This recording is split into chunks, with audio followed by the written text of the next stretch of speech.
Select Jordan Love, quarterback, Utah State. 49ers bring pressure to inside backers come down the sideline. Romeo Doubs, a touchdown. Hang on.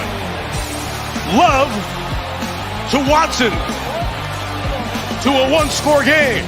Hey, this is Ahman Green, Green Bay Packers all-time leader in Russia. Bill, the Packer fan and Packer owner, Nick. They run a website for Packer news and updates, and I know Packer news hasn't been so great lately because we got some players that are not Packers anymore that you loved at one time, but you might hate a little bit right now.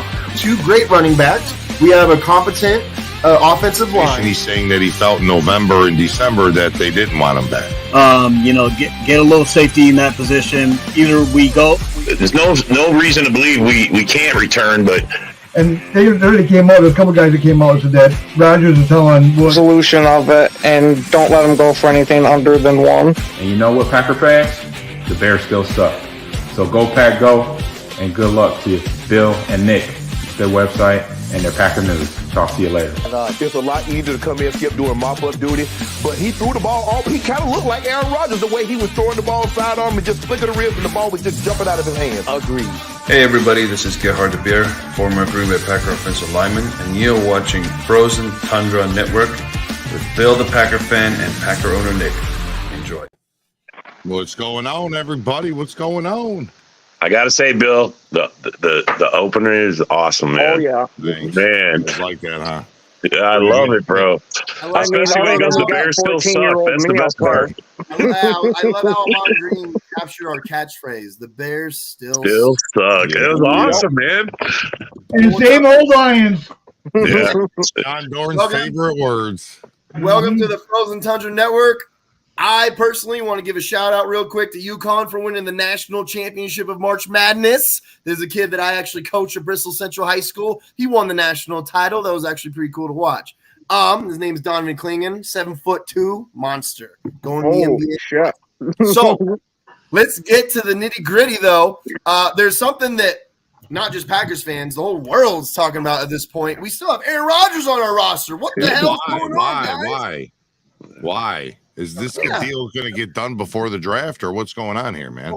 I actually want Bill. I want you to start this off. Take over right now because you had information that you gave us today about what's actually interesting about this. Go ahead and take over.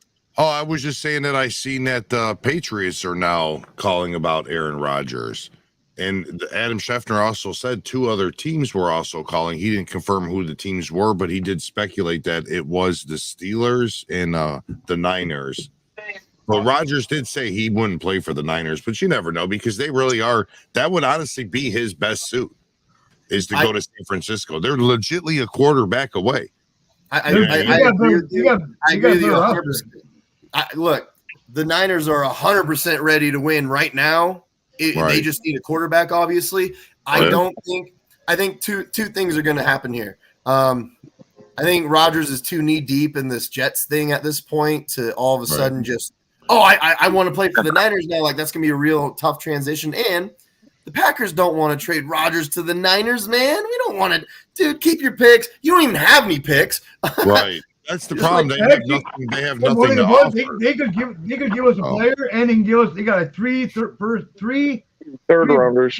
Yeah, Yep. Give us two of those and a player. And then next year, give us their first. Why not? Okay, so give us Christian McCaffrey, your third round. You know what I mean? I'd rather have Debo. I'd rather have Debo said, come on, man. He can do everything.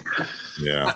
Yeah. I would take Debo. I'd rather have him, man. He runs, he catches, he's fast, he's elusive, he's big. He's not going to help the Niners. He's the ultimate guy, man, right now. But Green Bay's not going to help the Niners after they just kicked our ass. No, I agree. I agree. Not helping them.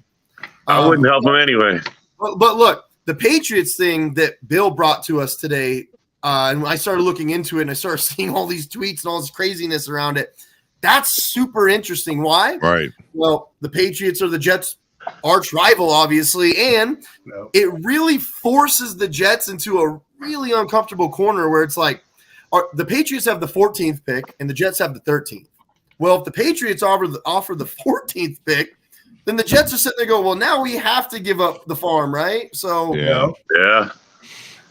I mean, you guys go ahead. The leverage is coming back to Green Bay. Man, we need coming back. I want 2 picks for the draft, but man, I don't think this is going to get done before the draft, bro. I think this is going to. Happy if the Jets gave us them 2 second-rounders and something next year. I would be happy. Let's go.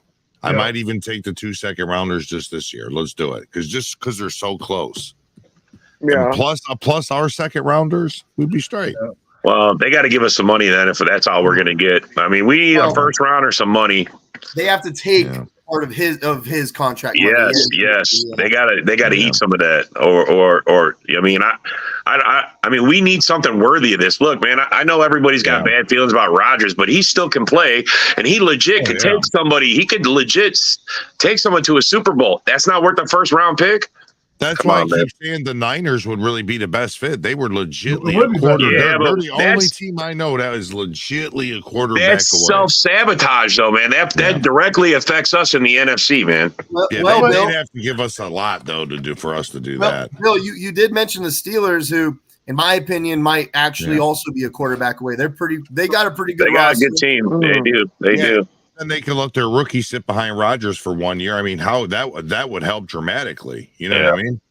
Yeah.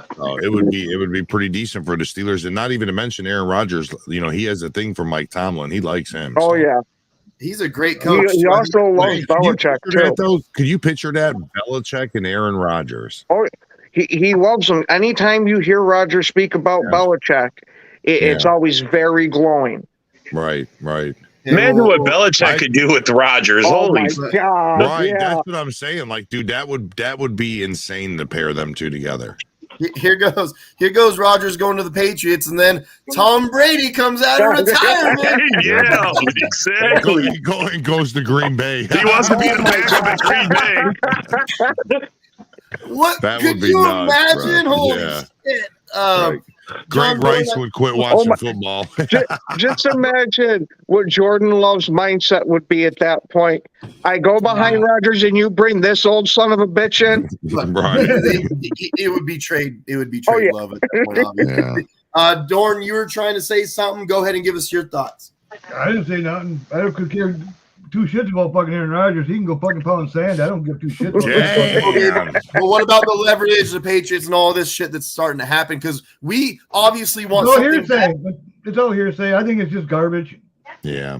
Just get it done. Fuck, let's do something. Right. Just trade his ass to somebody. Yeah. Let's get it done. Give me a bag of chips and Doritos, whatever. Give me a big bag. Hey, do you want ranch or cheese? Nacho cheese.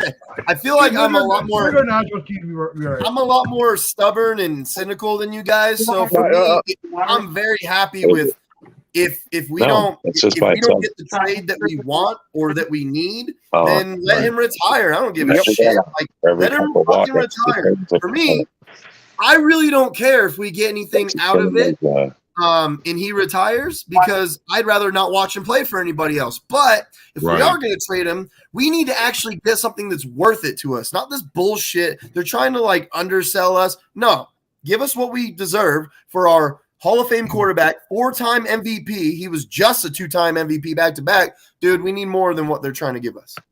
Yeah, I agree. See, one thing about it, though, it's like, if brother's going to the Jets, they got everything. I mean, he's pretty much their GM right now. He went and got Tim Boyle. They got fucking Lazard.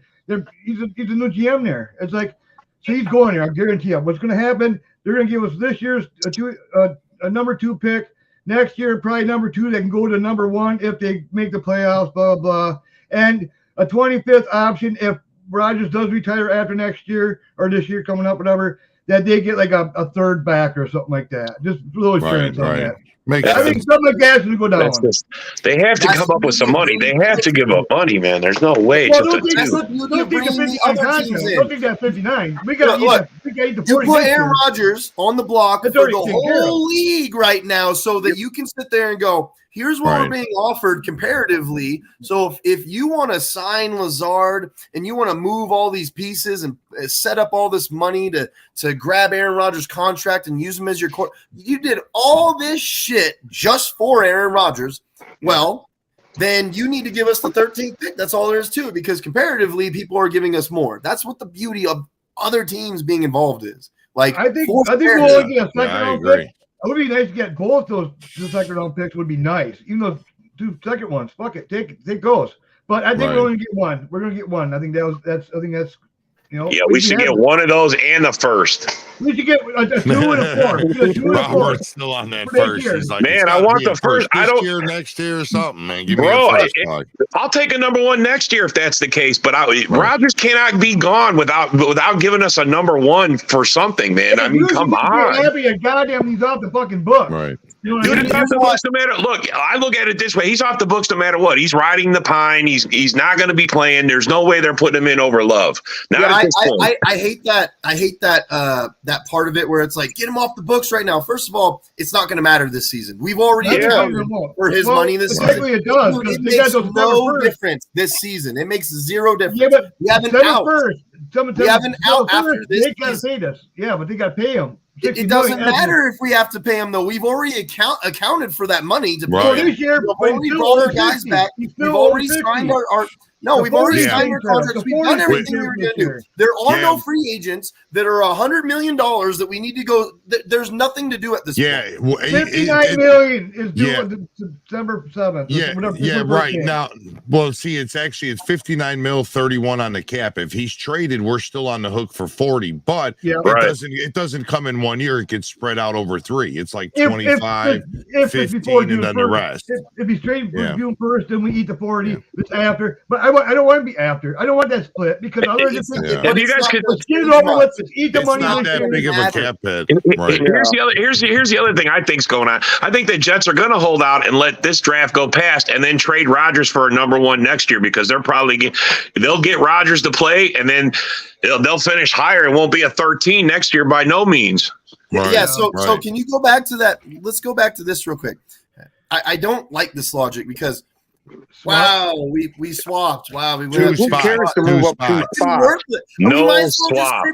We're going to get the same person at 15 that we would 13 most likely. That's like kissing your sister, swapping. That's like kissing your sister, bro. That's fucking ridiculous. Ridiculous. So I understand what you're saying, Rob, about we at least have to have a first round from next year, but I just hate that. I think Green Bay shouldn't settle for that because wherever Rodgers goes, they're going to give us a shitty first round pick anyways. So I agree, but I think that's what the Jets are doing. I mean, look, it makes sense if they hold out past the draft this year and they still want Rodgers to play this year. They're going to give us a number 1 for next year, and it's going to be a blind number 1 because we don't know where they're going to finish. I'm telling you, man, if I was them, that's how you take away the pressure that you got, from all this. These other teams coming in, that's a benefit for us. That may change things because then Rodgers may not end up with the Jets. And that whole waiting is going to backfire on them. I would love nothing more than to watch Bill Belichick and the Patriots give us that 14th pick. We get what we wanted. Fuck yeah. Watch them beat the shit out of the Jets 2 times next year. That would be fucking beautiful. I'm not going to lie. They should have just pulled the trigger, gave us the 13 already, and be done with this. Let me ask you guys this. Do you think the Packers entertained the phone call? Like, what do you think happened on that phone call? Oh, yeah. I think they listen to every call. I think they take every call on this. I also like that you brought that up because it reminds me of something that we also need to talk about where Goody is talking about trying to call Aaron Rodgers and not reaching him, which I don't not believe Goody at all. I believe that probably did happen. But there are people saying things like, then get your ass out there and go get the dude. Like there's communication, miscommunication on both sides. There and go get the dude. Like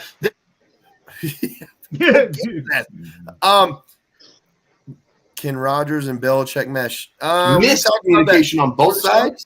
And go get the dude. Like we get feedback there.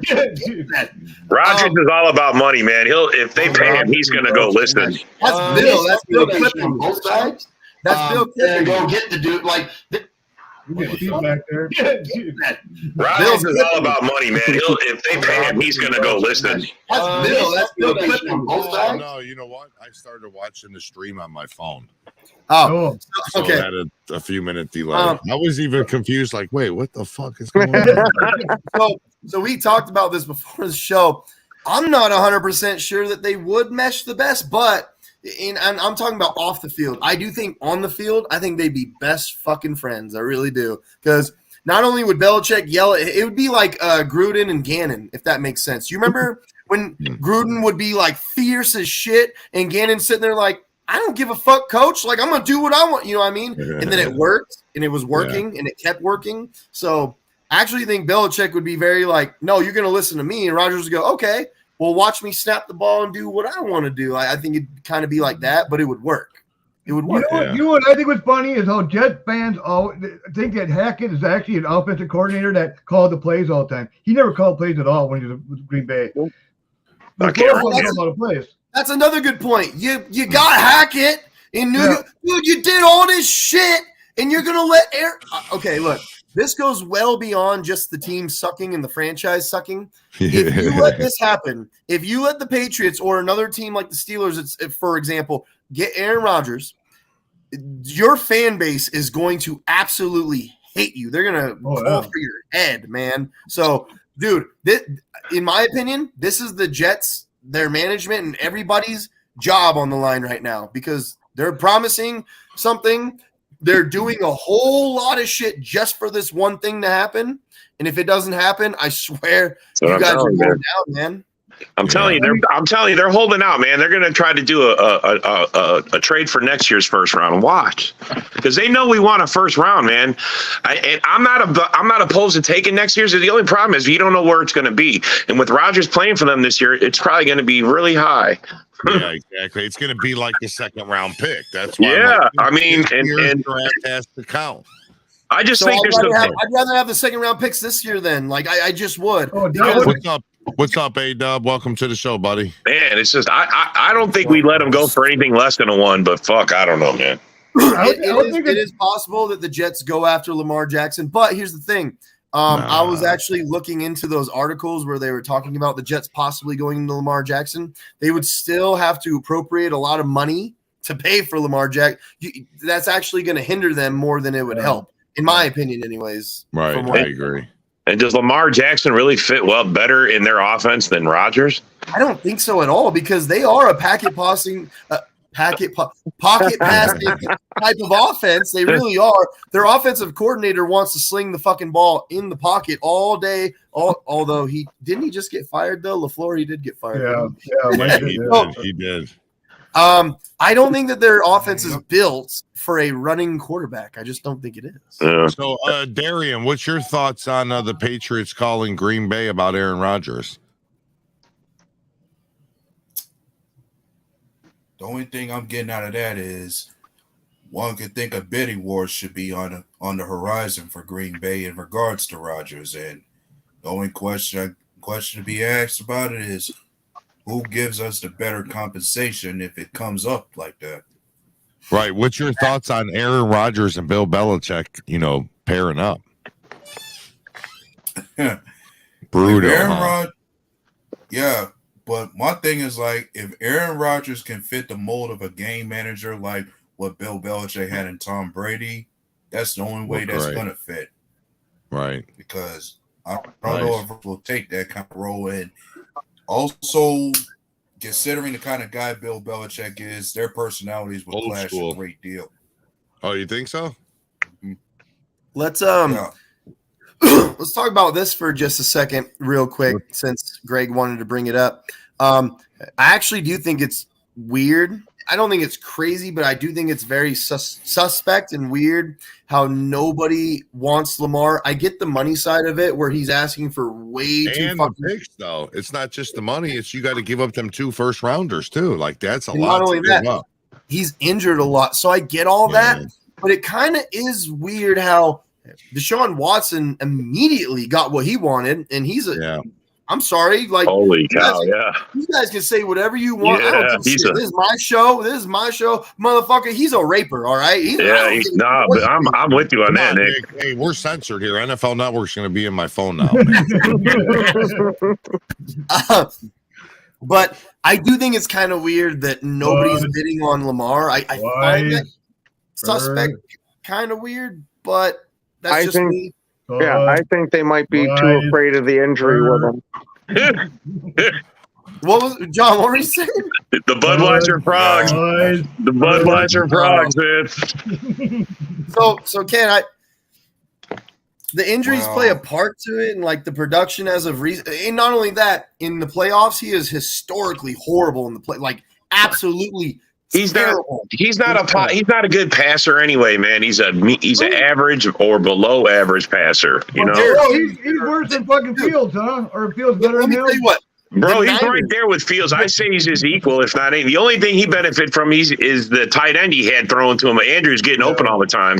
There are teams though, like the San Francisco 49ers. If they had Lamar Jackson, they have an offense built that could use Lamar Jackson and fuck teams up. That's because they don't get no money.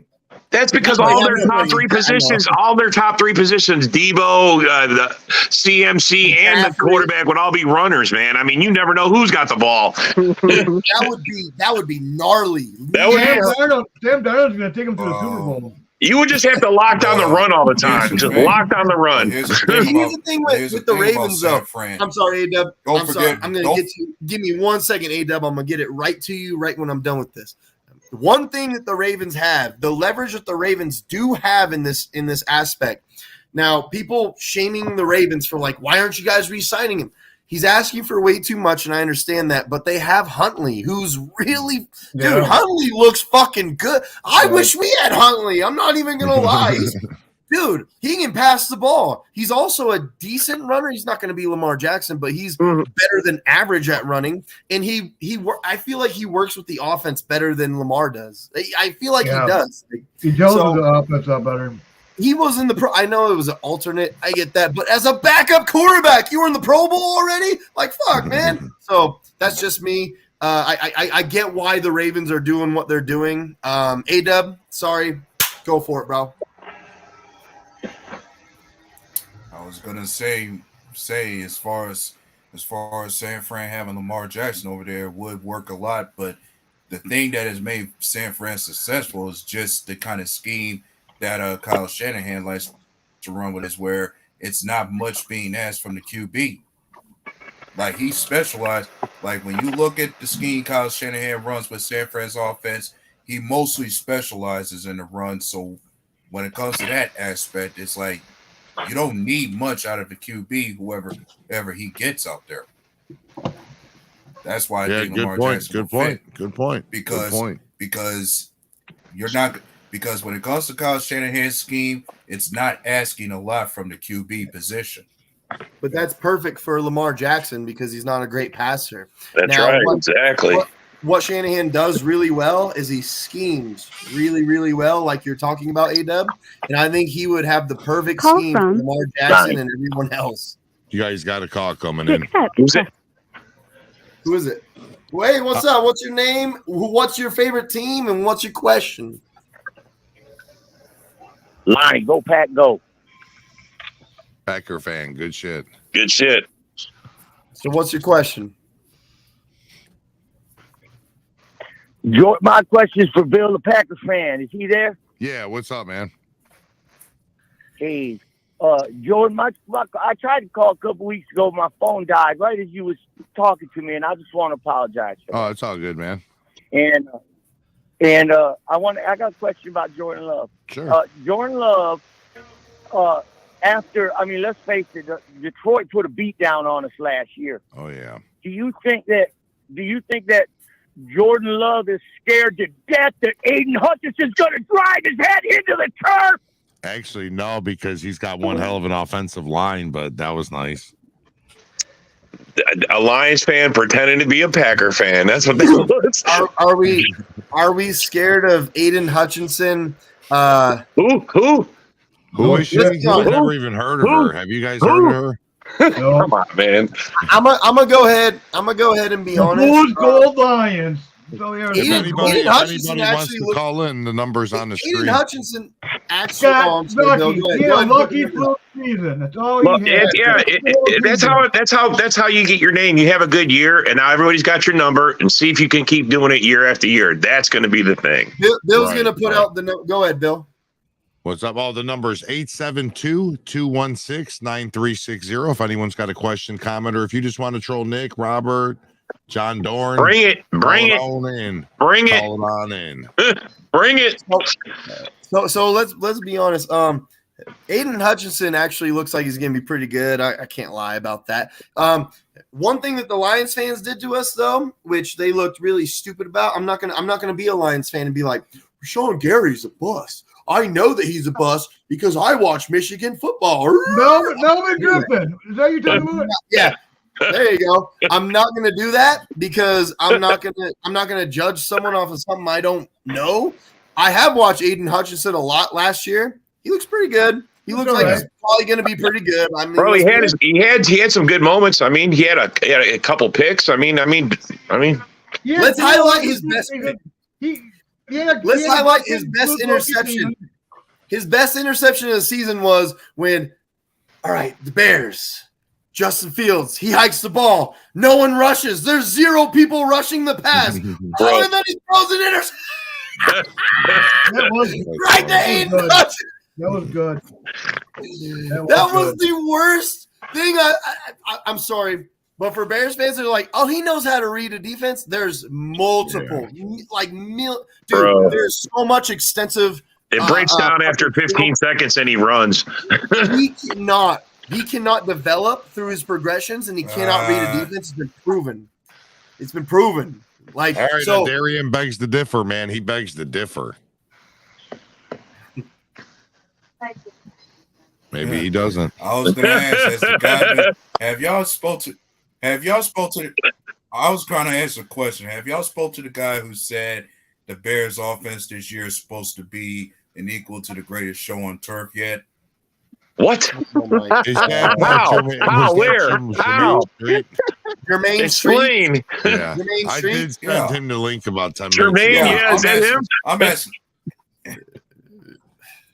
So let me ask a question. Yeah, I'm wondering how y'all spoke to him. You claim that Justin Fields sucked last year because you had the worst fucking receivers in the goddamn world, right? You added a guy that didn't even have 900 yards in 17, not 16, 17 games. And now all of a sudden you have this amazing wide receiver core? No, that's not how it works. First of all, every time you sit there and go, well, DJ Moore had bad quarterbacks. Okay, he's got a worse quarterback now. So what the fuck? Yeah, he's got a running back throwing him the ball. Yeah, it's such stupid fucking logic. It's terrible. It's fucking awful. Bears fans are so absolutely outside of their mind. It's actually kind of crazy. Yeah. Well, that's not Justin Fields' fault that he threw an interception when there were 0 people rushing. Here's why. Because if he took off running, there was people there to get him. And if he actually, his receivers couldn't create separation, bro. When I look at the overview of that play, there was people down the sideline. There was one guy down the sideline he could have threw it to who was only one-on-one. He threw it right in the middle on a short route, right in the middle when there was 5 guys covering the middle of the field. See, that's bad defense. Or I'm sorry, bad reading of the defense. That's terrible. This is his second year. He should know all that shit by now. He should know all that shit by now. This is his second year. All you got to do is take away his tight end, and he's fucked. Take away Komet, he's fucked, man. He's got nothing. That was his best wide receiver last year. Let's go to this one. Let's go to this one, Bill. Hey, Andy, why don't you come on the fucking show and we'll talk about it? We'll talk about it. I got plenty of fucking stats. There's the link in the comments, buddy. If you I watch every 17 games a year. I watch the Packers, the Lions, the Bears, and the Vikings. 17 games a year. I have the TV with fucking 8 games on at once, bro. I watch every fucking game. So if you want to come on and be like, oh, you don't watch football, do you? Well, come on. Where are you going, man? Buddy. There's a link in there. Just come on, man. Yeah, here's the link right here. There's the link. There you go, bro. Let's hear your rebuttal to everything that we just said. There's literal videos that we can post right now that we can show that he cannot read a defense. Oh, hell no. How many wins? How many wins did they have? 3, 4 for the year? What did the Bears finish with? I think 3. 3. So if that doesn't say you can't read a defense, I don't know what. I mean, you could at least win 6 on reading a defense. Come on, man. Come on, Andy. Get the fuck in here. Let's answer Greg's question real quick. He's talking about Kincaid. So look, I know everybody's huge on Laporta. Not huge, but they're saying like you don't have to get a tight end in the first round because you can get Laporta in the third. Washington.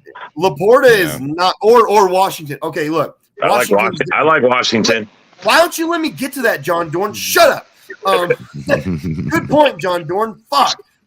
So Laporta. A lot of Packers fans love Laporta because he's from Iowa. That's why they love him. Here's the thing about Laporta. Go watch his tape compared to Kincaid's. Kincaid, dude, his route running is impeccable. He's got great hands. Bro, he's got great hands. The only downfall on Kincaid is his blocking ability. But look. You could teach that, though. That could be taught. We already have a good blocker. We got DeGuara. We have a great blocker who can. He also plays fullback.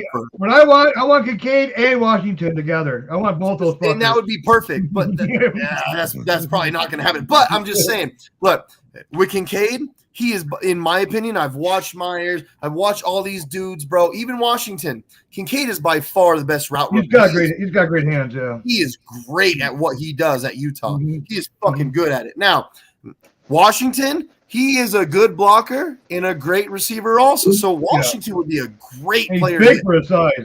Laporta, not a great route runner. He's really not. He's a great blocker. He's a big stud of a dude. Washington. God damn it! You're fucking last. Go. Yeah, you could go.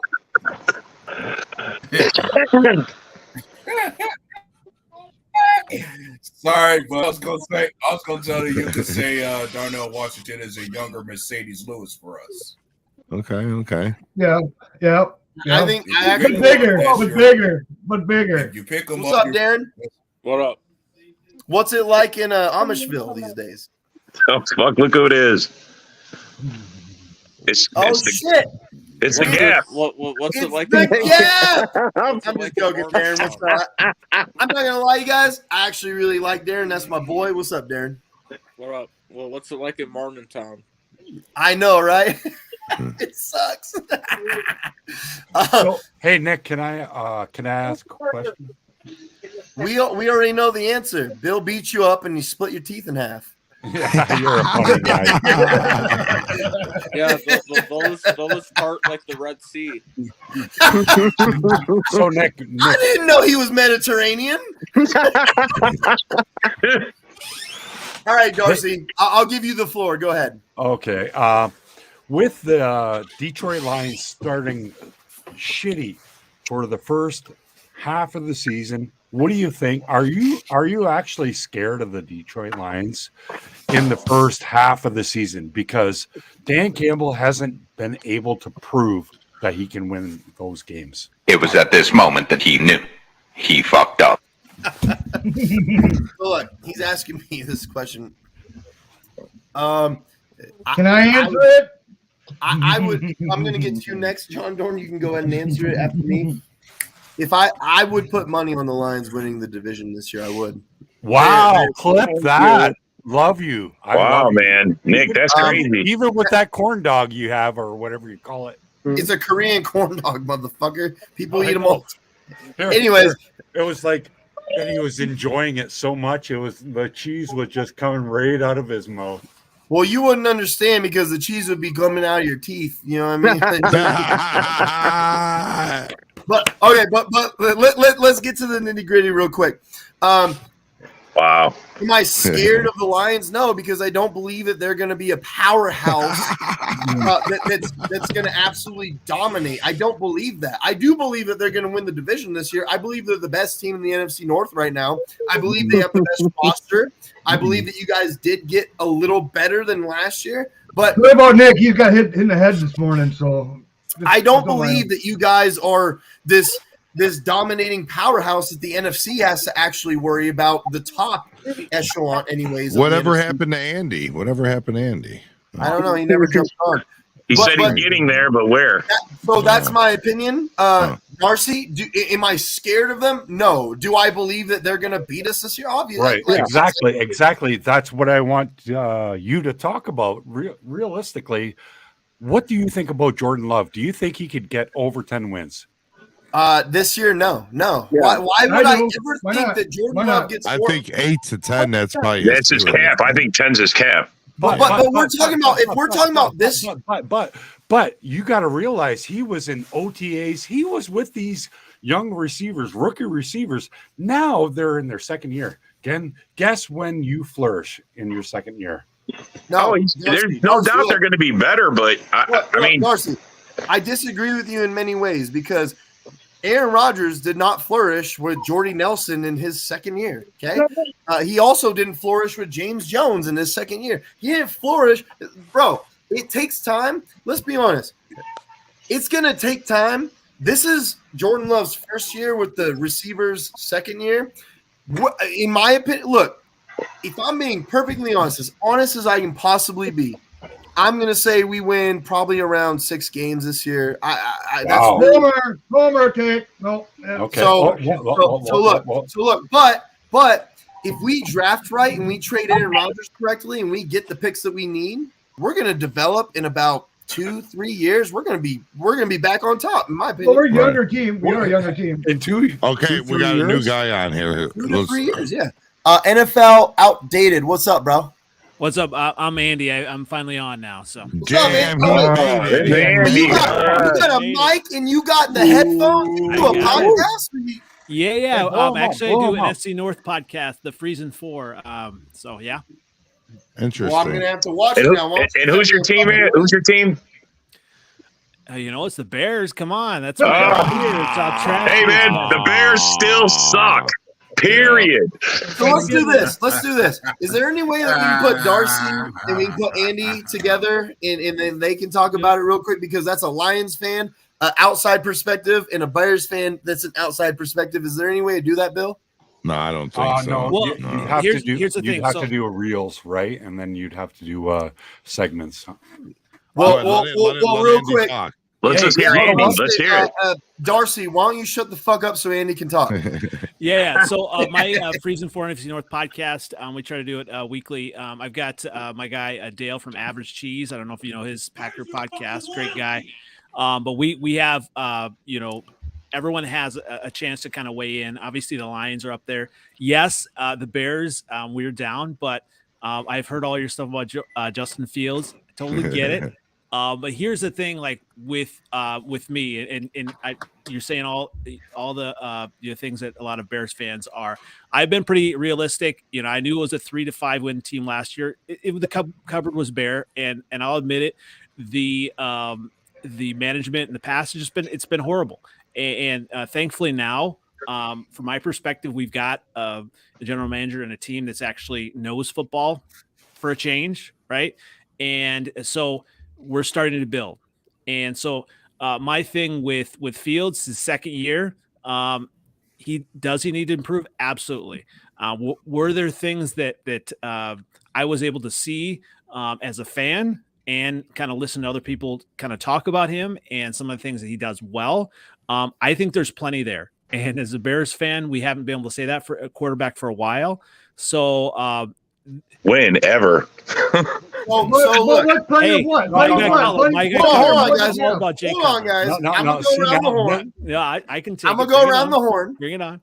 I got it. We're gonna trust me. I'm gonna get to everybody. We're gonna go around the horn. Hey, listen. Let me just first say, I'm gonna Darcy. I swear to God, you're second after me. I swear, I'm gonna get punch you in the face the next time I see you. You know that? The next time you see him, you're never going to see them. First of all, Darcy lives in a communist country right now called Canada. So, I do too. I live in Wisconsin.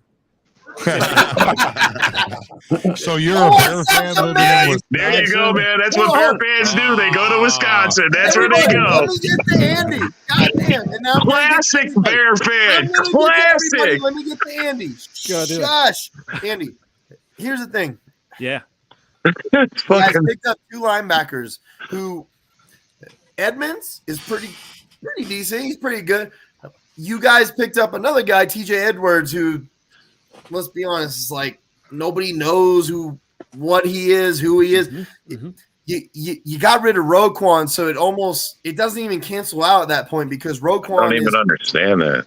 Roquan is in my opinion, the best middle linebacker in the whole game at this point. Exactly, Nick. And Exactly. you picked up Great two point. mid-level guys. So Yep. You're talking about Poles, who you're saying he understands football.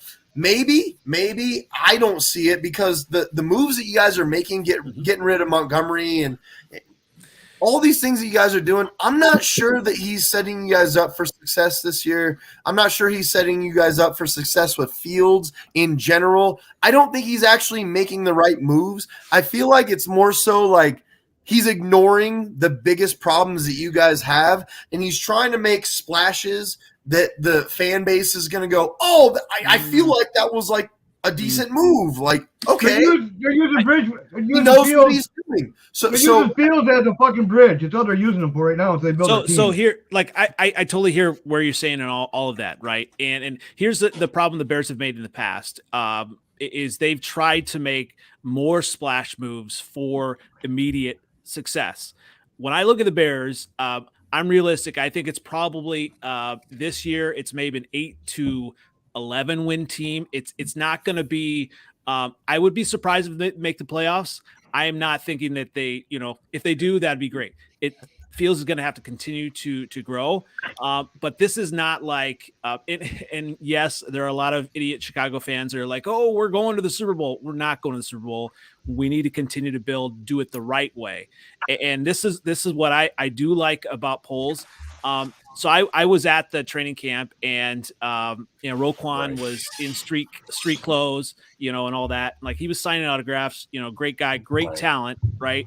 He didn't necessarily want to be there long term. And if the Bears were going to try to, in my opinion, if they were going to try to do what the fans wanted, let's spend a ton of money. But that's what the previous regime had done and screwed us in the cap issue and everything. So what's your name again? Again? My name's Andy. Andy. Yep. So you just said Andy. You feel like right now I'm getting to.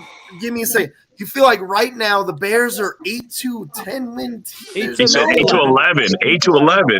8-11. There's no way. No, buddy. 8-11. I got them. Hold on. Twins versus Packers, so we should be good. Hold on. You've been swept for 4 straight seasons, bro.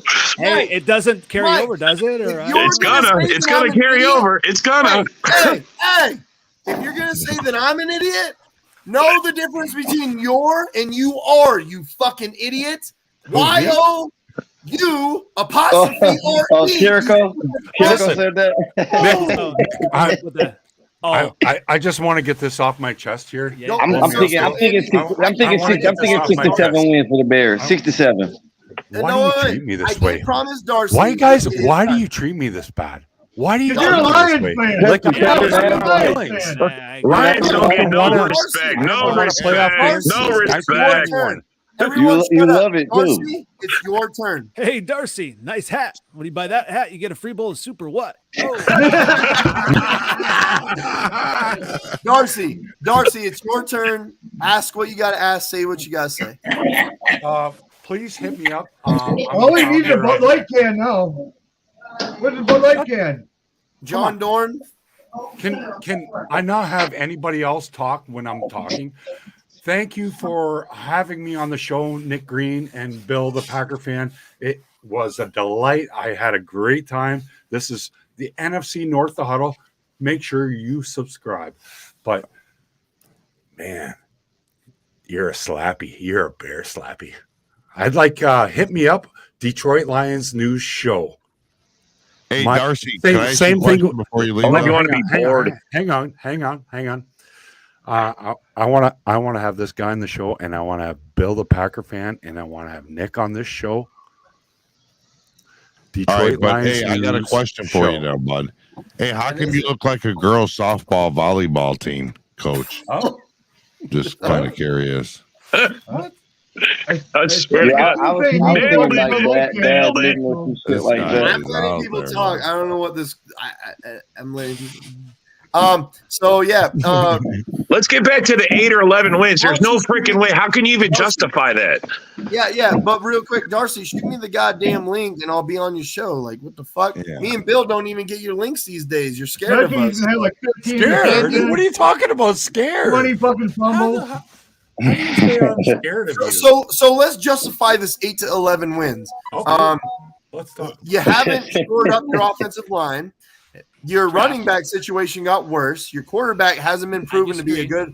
Can't even hit a park semi in there. No.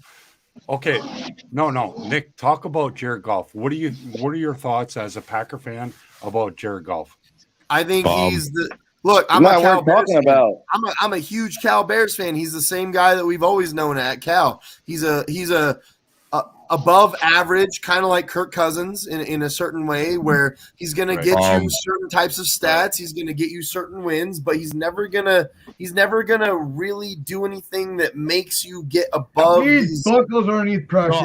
Nick, can I be a little bit more objective here? Let's be honest. The motherfucker was the weakest link on a Super Bowl team. Let's start it off that way. Okay,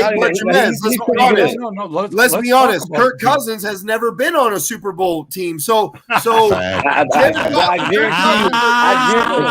guarantee he's never been fired for being the damn weakest link either. And his team did Washington win the Super Bowl the next year after he left?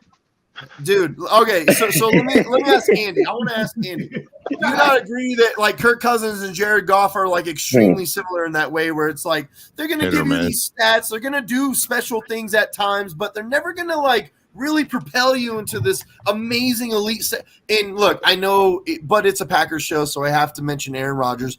They're never going to propel you the way that an Aaron Rodgers would, right? Or a Tom Brady or a Peyton Manning, etc. Hey, Goff was a first rounder too, right? He was. He was the second pick of the draft. What does that say about him as a first round pick? I thought he was number 1 overall pick. Was he number 1? He was number 1. Yeah, what does that say about? I mean, we have no one has any confidence in him whatsoever. So Andy, he's pretty good. He's pretty good. I think Cousins is only a little bit better. All right. So Andy, go ahead and rebut, because I asked you that question as a Bears fan, because that's a median. So go ahead and answer that. Yeah, first of all, I do think the Lions are winning the division, mostly because of what they're doing. I am most scared of the Lions in this division because of all the talent they surrounded Goff with. And really, when you look at quarterbacks that are going to win or lose you the game, I think the team is the most important. On my show. And I don't think that I don't think that Jared Goff will need to do that when they continue to add on their defense. I'm scared for that, defense as they continue to grow. Kirk Cousins has done well, and he's shown he can do well, but he also lost some key players. We'll see what Dalvin Cook is. I really think they are pretty much the same player. I think, though, that Goff has a little bit of the edge just because of the weapons that are around him. And really, when you look at it, the Lions do have the best wide receiver core in this division, hands down. Lions do? Absolutely. Are you on drugs? Are you on fucking drugs? That's debatable. Who are else? You on fucking drugs? Oh, who do you want to see the Packers do? No, hell no. I'm talking about the Vikings got the best fucking receiving core. Who's better than DJ? It's not a far-fetched thing. The Lions probably do. If you think it's slightly overall, they probably do got the best overall. If you go 1, 2, and 3. If you go 1, 2, and 3. I'll take Osborne over anyone. They got some. The thing about Jared Goff, man, like you said, they built that offensive line around him. They built, that all-pro line does mask a lot of his flaws. But like I said, man, he can't play good. He can't do it back to back. To expect him to have the kind of year he had last year to even be better than that, that's a great ass. Goddamn, is it true, Jamez? You donated your Kirk Cousins jersey to Goodwill? No, not yet, motherfucker. But it's not happening. I'm not gonna be doing that. But I'm telling you right now, Kirk Cousins, he asked for an extension, bro. He's got to go out here and show some things. He had a pretty good year last year, but we need even better than that. We're gonna need him to step it up. He was trash. Are you fucking serious right now? Cousins is trash. Hey, Nick, have you ever? Hey, Nick, can you imagine what Aaron Rodgers will look like? Could you imagine what Aaron Rodgers would look like with it? Aaron Rodgers looked like shit with the defense you guys had last year. Imagine Rodgers with a 31st ranked defense, bro. You guys would have won 4 goddamn games. I agree. Minneapolis. When was the last game? When was the last game that Aaron Rodgers actually won for the Packers? Really, that was the Vikings. You mean when I could probably say the Vikings. Probably the Vikings when they whooped our ass, maybe. But it didn't happen like it wasn't happening like he can't. The thing is with Rodgers, he can't turn shit into sugar anymore, bro. He's still a great quarterback, but he needs the team. He needs the team to be in place. Like I said, the Jets. Hey, I'm telling you right now, Nick. That motherfucker Josh, when he gets to the Jets, Josh Allen better watch out. Josh Allen's going to fuck around lose that division, man. I totally agree with what you're saying. It's kind of like LeBron James, where it's like you can't expect LeBron James at 38 years old to be LeBron anymore, right? Right. Aaron Rodgers is not going to carry a team anymore. He's too old. Like, who the fuck expects a 39-year-old player to carry a team? I swear, I've never seen other than Tom Brady. New York Jets. Other than Tom Brady. Tom Brady is the one exception. It's really, really rare to sit there and be like, Mr. Jermaine Street? Okay. So let's hear this. Let's hear this. Okay, I'm pretty sure he's thinking 8 to 11 wins too. Wait. Andy, I want you to hear this, and I want you specifically to rebuttal to this. Jermaine Street, you said that the Bears wide receiver core is the new show. What is it? The greatest show on turf. The new show on turf. The greatest show on turf 2.0. Just like the Rams were in 2000. Get it right. I love the Bears, but we're not there yet. No. I love DJ Moore. Believe it. I'm a Bears fan here. Come on. I believe it. Be honest. By the way, wait. While I have the floor over here, I keep on hearing for the last month or so, Packer fans, 10 wins next year. 10 wins, really? 10 wins. You'll be lucky if you get 5 next year. Okay. Again, I said that too. Exactly. Lucky if I said 6. I didn't say you, Nick. But your boy. Hey, wait. I didn't say you, Nick. We're taking the. But your boy Bill did. And he said that multiple times. Bill, you said 10 wins.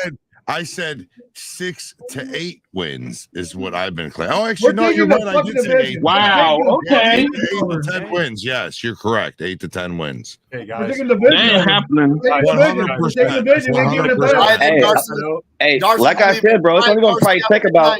Yeah, I'm going to cut out. Happy Good Friday or whatever. Easter. I'm telling you, bro, you're only going to need about 11 wins to win this division this year. So wait. Oh wait, he wasn't done. Go ahead.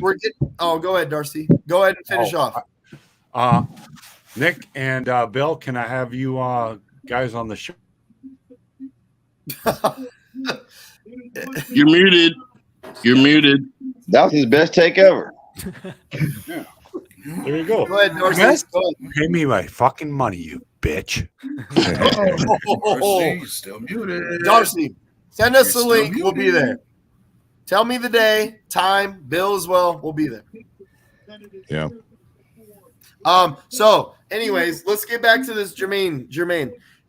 You're saying that Justin Fields is going to win MVP this year. I seen you say that. I didn't say that. Yeah, hold up now. You say that. Yes, I do, buddy. I didn't say that. Wait. I'm going to clarify that right now. I never said MVP, but I will say this. By this coming up season, Justin Fields will be an all-pro quarterback. I guarantee it, and I stand by it. Okay. This is why you do not do drugs. Do not do drugs. I'm not doing no drugs. He better be with the weapons you claim he got. Hey, at this time last year, where was everybody on Jalen Hurts? I actually predicted before the A.J. Brown trade that he would be in the MVP conversation. I've got my podcast that says that is actually with the Cowboys fan. So where were we saying with that? We've added DJ Moore, added weapon, added some linemen, continue to do that. I'm not saying that he's going to be in the MVP conversation. I do think he is going to be improved. He is going to exactly. Which is what the Bears need. Here's why I absolutely hate. Look, I'm not going to disrespect your opinion. Fine. If that's how you feel, and I get the comparison. I get it. Here's why I hate the comparison, and I hate that. Taking us to the Super Bowl next year. Here's why I just absolutely hate that comparison, because Brett Favre got traded to the Jets and Aaron Rodgers took over after 3 years of sitting, right? Jordan Love, Aaron Rodgers apparently is getting traded to the Jets, and Jordan Love sat for 3 years. So, if so, fact so, Jordan Love is the third Hall of Fame quarterback. That luck has ran out, Nick. There's no logic to that. Okay, let's talk about his feet. Let's talk about his ball placement, all that stuff. If you can give me facts on those type of things on that, rather than saying, I hope he's going to be good. Yeah, every fan hopes their quarterback's going to be good. So let me put it. Okay, let me do that for you. Jordan Love, in my opinion, if you ever watch his college highlight tapes, now I understand that his college highlights too. So his junior year, you got to put it into context. He lost, I think it was 15 starters, and he got a brand new head coach at Utah State. So he had the whole world against him in his junior year, and he still was going off back foot, shoulder throws. He has a lot of similarities. A lot of people actually said when he got drafted to Patrick Mahomes when he was at Texas Tech. There's a lot. Now, is he Patrick Mahomes? No, I don't actually believe that he'll ever be Patrick Mahomes. In fact, I think Patrick Mahomes will be the greatest quarterback, best quarterback, and everything beyond that. But Aaron Rodgers had a lot of similarities to Jordan Love while he was at Cal, where he was doing the back foot, all these weird throws that people had. Yeah, it was kind of weird at the time, right? He can just Jordan flick the ball and just boom. There's a million similarities that I can bring up where Jordan Love actually does do shit like that. Then the Eagles game. It's very small sample size. I understand that part of it. Very small. But Eagles game, he has the pressure on him, keeps us in the game, starts hitting goes through his reads. So am I saying that Jordan Love is Aaron Rodgers? No. Is he Patrick Mahomes? No. I believe that Jordan Love is Jordan Love. I do not believe that Justin Fields is on the same track as Jalen Hurts. They're different quarterbacks. They're different people. Jalen Hurts has progressed. So you said Jalen Hurts and Justin Fields are different quarterbacks, but you also compared Rodgers, and so I get what I made those comparisons to say that Jordan Love is not Aaron Rodgers. They're not comparable. He's not Patrick Mahomes. They're not comparable. So I don't like comparing quarterbacks like that, because just because Jalen Hurts took the leap, just because Josh Allen took the leap, doesn't necessarily mean that Justin Fields develops and takes the leap. That's the only that's what I'm getting at. I would totally agree on that. And the thing about Jordan Love, and yes, I mean, is it possible that he will do well? Absolutely. But what it comes down to is in between his ears, right? I mean, Mitch Trubisky had some talent. He just didn't have it. He just didn't have it. I actually think Mitch Trubisky had a lot of talent, if I'm being honest. Absolutely, he just did not have it. And I could tell that at training camp, just all those things you could tell. He's I loved it I remember when he came back to practice at preseason game. He came back and whacked fucking back to you guys. Well, yeah, and it's preseason. And then wasn't that Fields saying, the game wasn't too fast for him? Well, here's the thing about Jordan Love that Packer fans, I think, should be thinking about and worried about. Yes, okay, he came into the Eagles game. He had some good drives or whatever. It's different when you go into a game as a starter and when the number one defense has game planned against you, right? And they know your tendencies. That's different. And when that's something that I think is going to be a huge learning curve for Jordan Love. Could he do well in average? Yes. But, to say that he's going to be the next Hall of Fame quarterback, I mean, we all can say that. I think that's absurd. I think that's absurd. I would never sit there and be like, he's going to be like, look, when I say that, obviously we're on this show and we're just fucking with everybody and we're trolling. But I don't think it's out of the realm of possibility that he could be. Like, obviously, who knows? You remember Kansas City game, the first game he played in, they blitzed the living fuck out of him. Nobody knows. Actually did all right. He did actually all right. He almost won us that game. You only scored once, but let me give this to Jordan Love. He's going to learn from that game. Let me give this to Jordan Love, though. If we trade Rodgers the right way and we get what we need and we draft the right way, Jordan Love doesn't have to be Hall of Fame quarterback. Exactly. We can all of a sudden be the 49ers and have a great scheme. LaFleur actually has a pretty good scheme. We can have a quarterback that's a play action, run heavy quarterback. All he has to be is good. He doesn't have to be a Hall of Fame, and we can win. Nick, take care of the ball. Take care of the ball. Nick, here I like you because you're saying the exact same thing that Bears fans are saying about Justin Fields. Exact same thing. Just change the name. Just saying the exact same thing. He ran last year, and obviously that's always a running back. He ran last year out of necessity. His line was horrible. It was just horrible. And so this year will be the test for Justin Fields can he, make the throws, make all the throws. He's made some, but can he make all the throws? And when you look at the wide receiver core, Mooney, he actually had admitted early on in the season that he was in the previous year's playbook. So when you look at that, a quarterback, wide receiver, and trusting that, I mean, that's huge.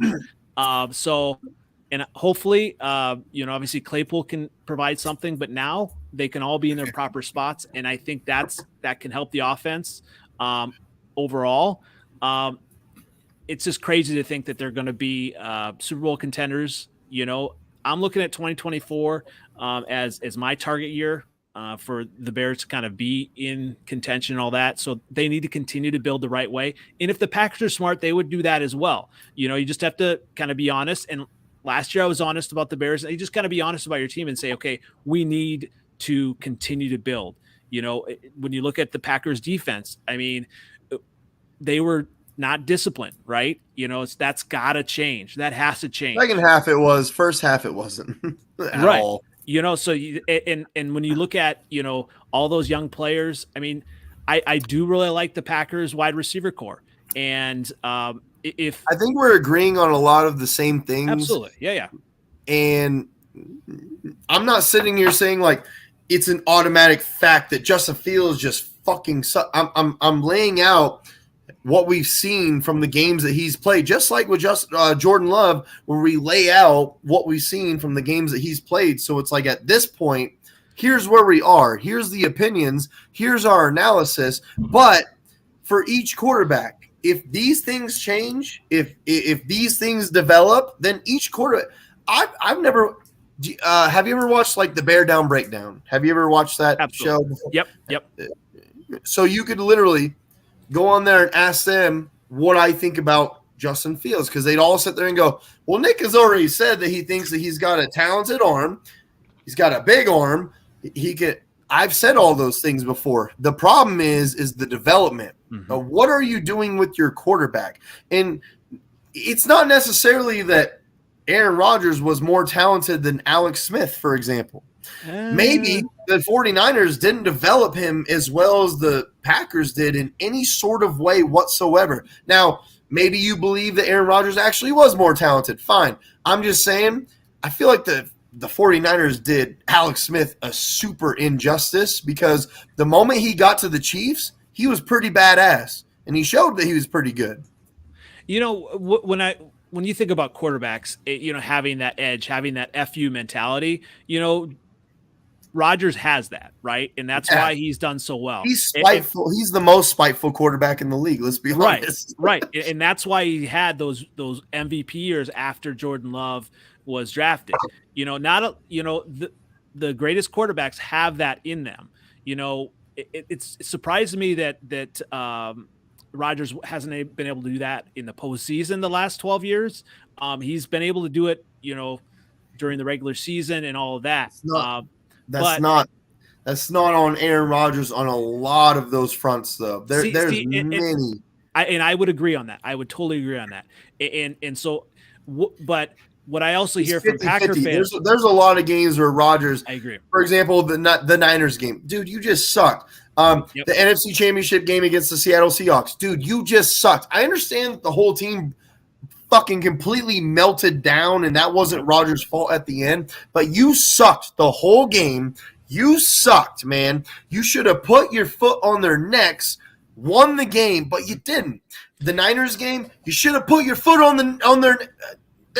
But the Bucs game, that's not Aaron Rodgers' fault. Aaron Rodgers played elite quarterback during the Bucs game in the NFC Championship game. He was the only player that was good for us. So I was going to say I agree on all that. It's not always on one quarterback, and that's what I hear from Packer fans saying, "Well, Justin Fields is, he won, this is his record, right?" And when you look at the game, so I went to the Houston Texans game, which was a win, and I also went to the Dolphins game, which was a loss.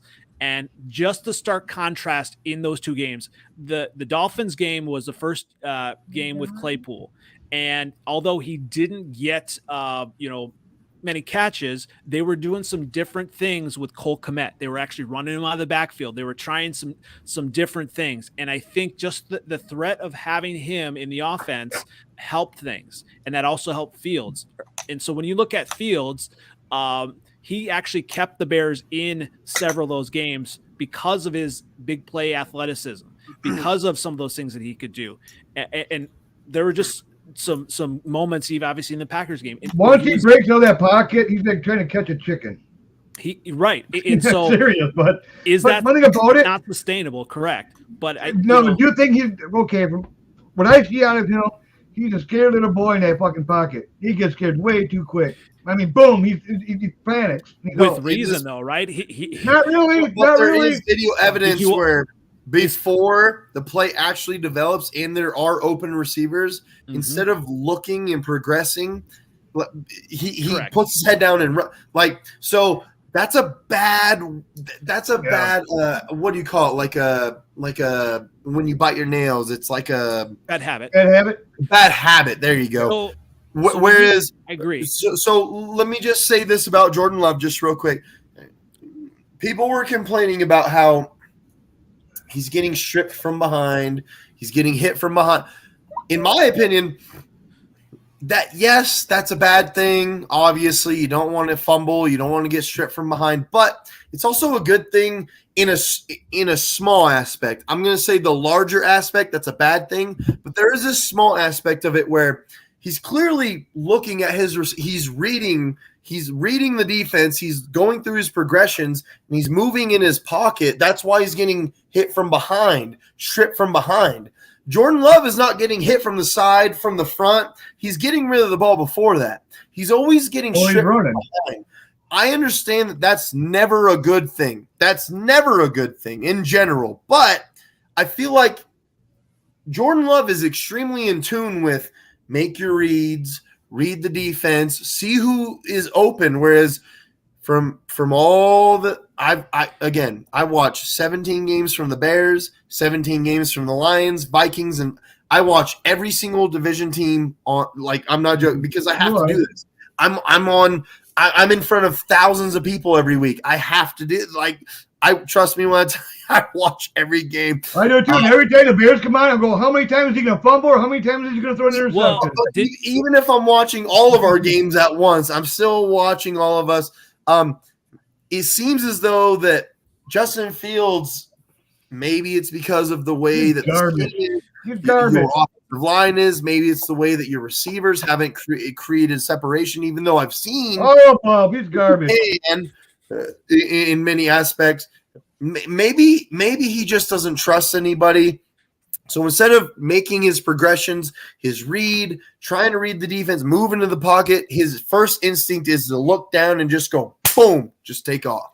Well, and he drops back. He drops back way far. What the hell are you doing? And then he throws it. Well, he throws it too late. He's got sacked 30 yards down and back. What the hell are you doing, dude? He does get sacked a lot too.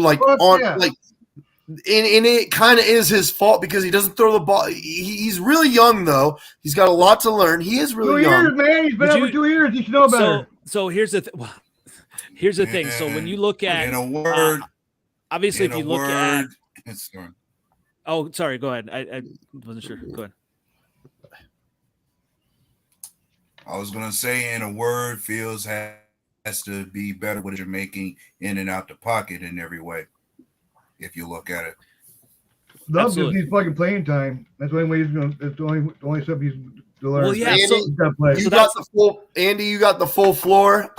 Like, go ahead and give us your full take on this, because the way that we see it is obviously going to be different than the way that you see it. Because, and I'm not saying that that's because of bias. I'm not a Field hater. I mean, I love the kid. We're going to have different opinions. I just see what I see. He's not a good quarterback.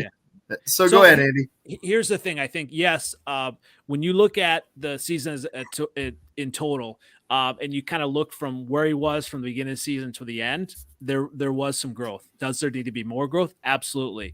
Does he need to kind of do better at, basically throwing receivers open, the NFL open versus, open. And I'm so fucking glad you said that. Do you know how many Bears fans I've talked to where I said he has troubles throwing receivers open, and they go, no, he doesn't, because the receivers aren't open. I go, no, you're not hearing me. Like, to throw a receiver open is a very unique attribute. I'm so sorry that I cut you off. I love that you said that, because that is such an underrated attribute of a great quarterback, where throwing a receiver open is extremely hard to do, and people don't understand the window tightness. So I'm so sorry for interrupting you. No, Andy. that's all good. Yeah, I mean, I would agree on that. So, like, he's continued to show growth. Were there a lot of areas where he needs to improve in? Like I said, yes, absolutely. There's a difference between kind of like, getting that game experience and, sitting behind. Obviously the Packers have done it, a certain way where you develop, but kind of like you said, John, you only get that experience and only learn by playing. And that's, I think, Jordan Love. I mean, that's why I think he's going to struggle this year. He's going to probably have good moments too. He's going to struggle. Right. And I think, being honest about your team is that, yes, he may do some good things, but you can't expect a player to come in who's, only done preseason games. And that was the problem. You like Jesus Christ? That was the problem. Coming in, he's taking us to the fucking playoffs his first year, I'm telling you. The problem with the Fields, the first year is Nagy, and he went into training camp and they didn't get any reps with the first team. Then Allen Robinson kind of disappeared and did whatever he was supposed to. He didn't disappear; he quit. Yeah, exactly. Yes. So when you look at that, and you have a coaching staff that doesn't know what they're talking about, and obviously we'll see kind of with Eberflus and everything, but. When you look at Fields, the leadership is what I like as well. Like Claypool was being an idiot on the sideline one of the last games, and Fields basically on the sideline kind of pulled him aside and said, chill out and all of that. And so you have some of those intangibles, but he's shown it going back to college. He's shown that he can be the guy. He can, win. He, obviously it's different when you don't have all the weapons. At Ohio State, he had weapons. And so when they continue to work and put him in good position to do well, I think that's good. And Nagy, his first game, I mean, versus the Browns, I mean, that was ridiculous. The game plan was horrible. You got he had like 78 passing yards and he got sacked 8 times. The plays were ridiculous for the linemen. They weren't even putting the linemen in good positions to help him be successful. Let's be honest, it was ridiculous. Nagy's play calling is it's more in tune with a quarterback that has already been to fruition. With a quarterback that already knows what the fuck he's doing. And Nagy it's almost like McCarthy. McCarthy needs a quarterback that knows exactly what he's doing before he gets there, because he puts his ideals into that, and then you kind of run with it. I'm so glad you brought up McCarthy, because I do think Nagy and McCarthy are the same, but I just don't think that they are. I mean, obviously Nagy came in this, boy genius, or this genius offensive mind or whatever, but so did McCarthy. Right. But that's the thing. The Bears defense carried his ass until the defense went bad. Yeah. But when you look at what Nagy, he was not able to adjust in that Packer game. game. I always said from day one. Oh, wait. Andy's bringing up good points because McCarthy clearly didn't adjust either. So that's why the Cowboys shouldn't expect anything anytime soon with McCarthy. That's why they're getting what they get. Man, the Cowboys from the beginning, man. And then let's be perfect. Let's be perfectly honest. The Cowboys have one of the best rosters you can fucking find right now. Yeah. Like, dude, top to bottom, the Cowboys have an amazing. I wish we had their roster. God damn, dude, Matt LaFleur could do wonders with a roster like that. Except the quarterback. I don't know. I don't like him. Let's be honest. Dak. I don't think Dak was utilized properly. I think Dak is a much better quarterback than people give him credit for. He's better than Derek Carr, in my opinion. He's better than Kirk Cousins. He's better than Jared Goff. He's one of the. He'd be a top 10 for me. And if you put him in the right situation with a right coach, okay. Let's put Dak Prescott's situation in a bottle right here. Mike McCarthy at the end of that Niners playoff game tried to do a play at the end of the game, the Aaron Rodgers when they beat. Do you see what I'm saying? I don't think Dak Prescott is being utilized properly. I'm sorry, it's not. The Cowboys have an amazing roster. That was the funniest thing I've ever seen. Like, I feel like the Cowboys came out this past season, and they came out in that, like, we're going to be smarter than everyone. We've got this. We've got Ezekiel Elliott and that was the funniest thing, to be like, we're smart. No, we're not. We're it's the same play calling. It's the same so ridiculous. So I don't know. My question to you then, like, obviously, when you look at Rodgers, he is one of the best quarterbacks ever. I'll admit that, even as a Bears fan. Sure. In my opinion, he's top 5. A lot of people's opinions could be like top 10, but I can't find 5 quarterbacks better than him. I just can't. A lot of people say like Drew Brees. I've already destroyed that argument. There was someone today that said Ben Roethlisberger. I absolutely annihilated that argument. That wasn't even close. Like that's so.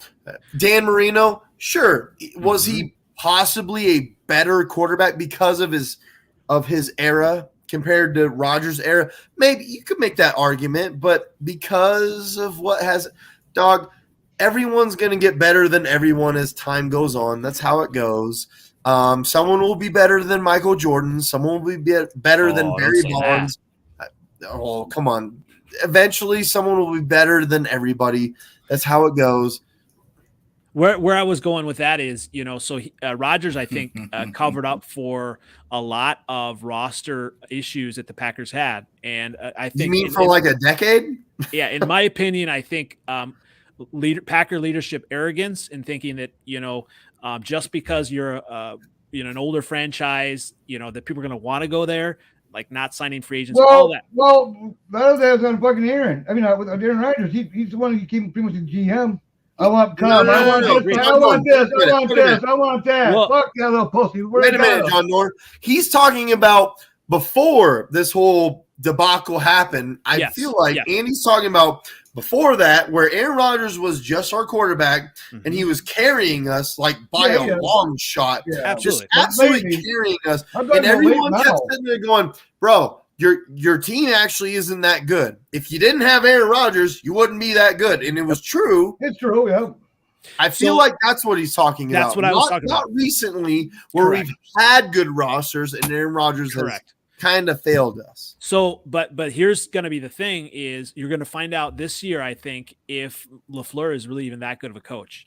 I think, it's possible that if something really goes wrong with Love, 2024, and obviously I don't know how the Packers kind of do this, but I wonder if after 2024, mid 2024, if LaFleur even has a job as the Packers coach. Well, when I heard that they're drafting quarterback. If we win three games this year, and we're the worst team in the league, let's be honest, LaFleur is the first one to go because management in Green Bay refuses to ever, dude. We've seen Ted Thompson be an absolute shit show and never get fired. Well, ever. put it this way. Everybody's job is safe until 2025. Once Murphy's out, then they might get their goal changed. If we absolutely fucking bomb this year, and Jordan Love, nobody's getting fired. If Jordan Love is an absolute fucking bum this year, and we get the first pick, let's say we get the first pick of the draft, right? Who's to say that all of a sudden all the blame? I think this is where Andy's going with this too. I feel this. All the blame goes right to LaFleur, right to Love, and Caleb Williams is the first pick of the draft. There's a new coach coming into Green Bay, and management gets to keep all their jobs. Honestly, yes, exactly. And I can see that. When I think about a future. I'm not scared by Love. As a Bears fan, I'm not scared by Love. I feel like that's where you're going with that. It absolutely was. I feel like we share the same brain except different fandom. What scares me with that young wide receiver core, you get a Caleb Williams, you get whatever top quarterback is that number one pick. I think when you get a team that's going to grow together, I think that could be deadly going forward because Watson. Showed he can be good. Dobbs can be good. You kind of continue to grow. And I actually feel like Watson showed that he can be like really good. And not to mention, I know. Look, Dobbs is questionable. I understand that part of it. I actually feel like Watson, when he was healthy, I think the whole league kind of went, damn, that guy's actually pretty fucking good. He actually saved, I think, Jordan Love on a couple. I mean, obviously, with that long one versus the Eagles, right? I mean, that was Watson. There was another one where he caught the ball like this, like in that same game, saved his ass on a back shoulder sideline throw. I know what you're talking about, dude. As much as everybody clowned on Watson and the pick and all that shit, I actually think that the whole league is kind of sitting there going, damn, that guy Watson's actually pretty good. Dobbs is a mystery. Fine, sure, whatever. But I feel like everybody's like, that was a good pick by us, Watson. And I actually didn't like the pick when we had it. I was like, fuck, man, what the fuck are we doing? We could have traded up. We could have got one of these guys. Garrett Wilson is a really good wide receiver. I like him a lot. There was plenty of guys that I really wanted. But then at the second half of the year, I started going, all right. Watson's pretty fucking good. Yeah. No, we got number one draft, number 15 draft pick. We gotta get a receiver just to piss off. I disagree with that wholeheartedly in every single way. Yes, we need one. We need one bad. We need one bad. No, we don't. What the fuck? Do you believe that Watson's going to be good? Do you believe that Dobbs is going to be good? So why are we so desperate to get a wide receiver in the first round when we? What was our worst fucking goddamn offense? Bad. An edge rusher that's supposed to be. Our defense did damn good to keep it in all our games. We can get a tight end. We can get a safety. There's holes to fill. Why the fuck? Offense. We need a wide receiver. We need a tight end. If that too, we don't. Need an offensive line. The defense can hold off this year. We don't need wide receiver more than these other dude. There we go. Why would we draft a wide receiver in the first round if Christian Watson is supposed to be our future and Romeo Dobbs is supposed to be our next Randall Cobb? Why would we need a wide receiver in the first round early? Two receivers or what? We haven't had a tight end in fucking 40 years at this point. Like, we need a tight end. We need a safety. We need an edge rusher. Why would we need a wide receiver? You need a right receiver. We only got like what? No, got like there's a guy from LSU. He is the shit, and you can get him in the third round. There are guys in this draft that you can get. They're all short. I'm going to go back to one of your points, Nick, before. Obviously, you talked about tight end, and I heard a little bit about that on when I was trying to get signed on. And I'm an Iowa grad, so Iowa fan. I do agree. Laporta, he is a project. He's not as good as He's past. limited in my opinion. Absolutely, I would agree on that. I mean, can he be a decent pro? Yes. Is he going to be like some of the past? Kincaid catches everything, and in his routes are like he's not a good blocker though. He's a terrible blocker, but he's kind of like a Darren Waller. He's really good. Well, we got DeGuara for blocking, so exactly. I know you're trying to fuck with me, John Dorn, but we do have DeGuara for blocking, fucker. If we got Washington, dude, Washington can do both. He's really fucking. Yeah. So in the second round, if we get Washington, sorry, I didn't mean to cut you off. The Laporta thing, though, for me is like it's so iffy. It's almost like getting another Tanyan, and I don't want another fucking Tanyan again, man. I just don't. Bring him to Chicago. See, I wouldn't mind going like blockers, though. I wouldn't mind getting like Branch. If Branch is there, 15, take Branch. I want to take like Ness or one of our pass rushers. Branch would be a great fucking pick. Like we get Ness or someone, another pass rusher with our first pick. I'll be fine with that. But I'd love to give him another receiver. I'm sorry. I like them giving receiver. Well, I just said that I just don't want to get no tight end at number one. I don't, because we can get that in a second. I'll be I'm heading to the draft. So I've got my hotel all set. Enough anyway. So my first pick for the Packers was Nolan Smith from Georgia. Edge rusher, supposed to be a fucking beast. That's rich. At that point, you can get Washington from Georgia, tight end.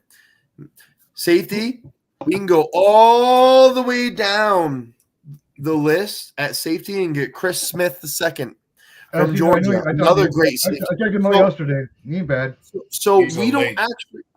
So the guy I was talking about, his name is Kayshawn Booty. Booty. Yep. Booty. I think it's Booty, from LSU. I've watched his tape. They never say his name on the tape, so I don't know how to say his name. He's pretty fucking good, and you can get him in the 3rd and 4th round. So I'm just saying, I don't need a wide receiver in the 1st round. That's just me. Yeah, I just want to do it just to piss off Rodgers and. Okay. So I had a question. Do you guys think does this deal get done before the draft? I think it will.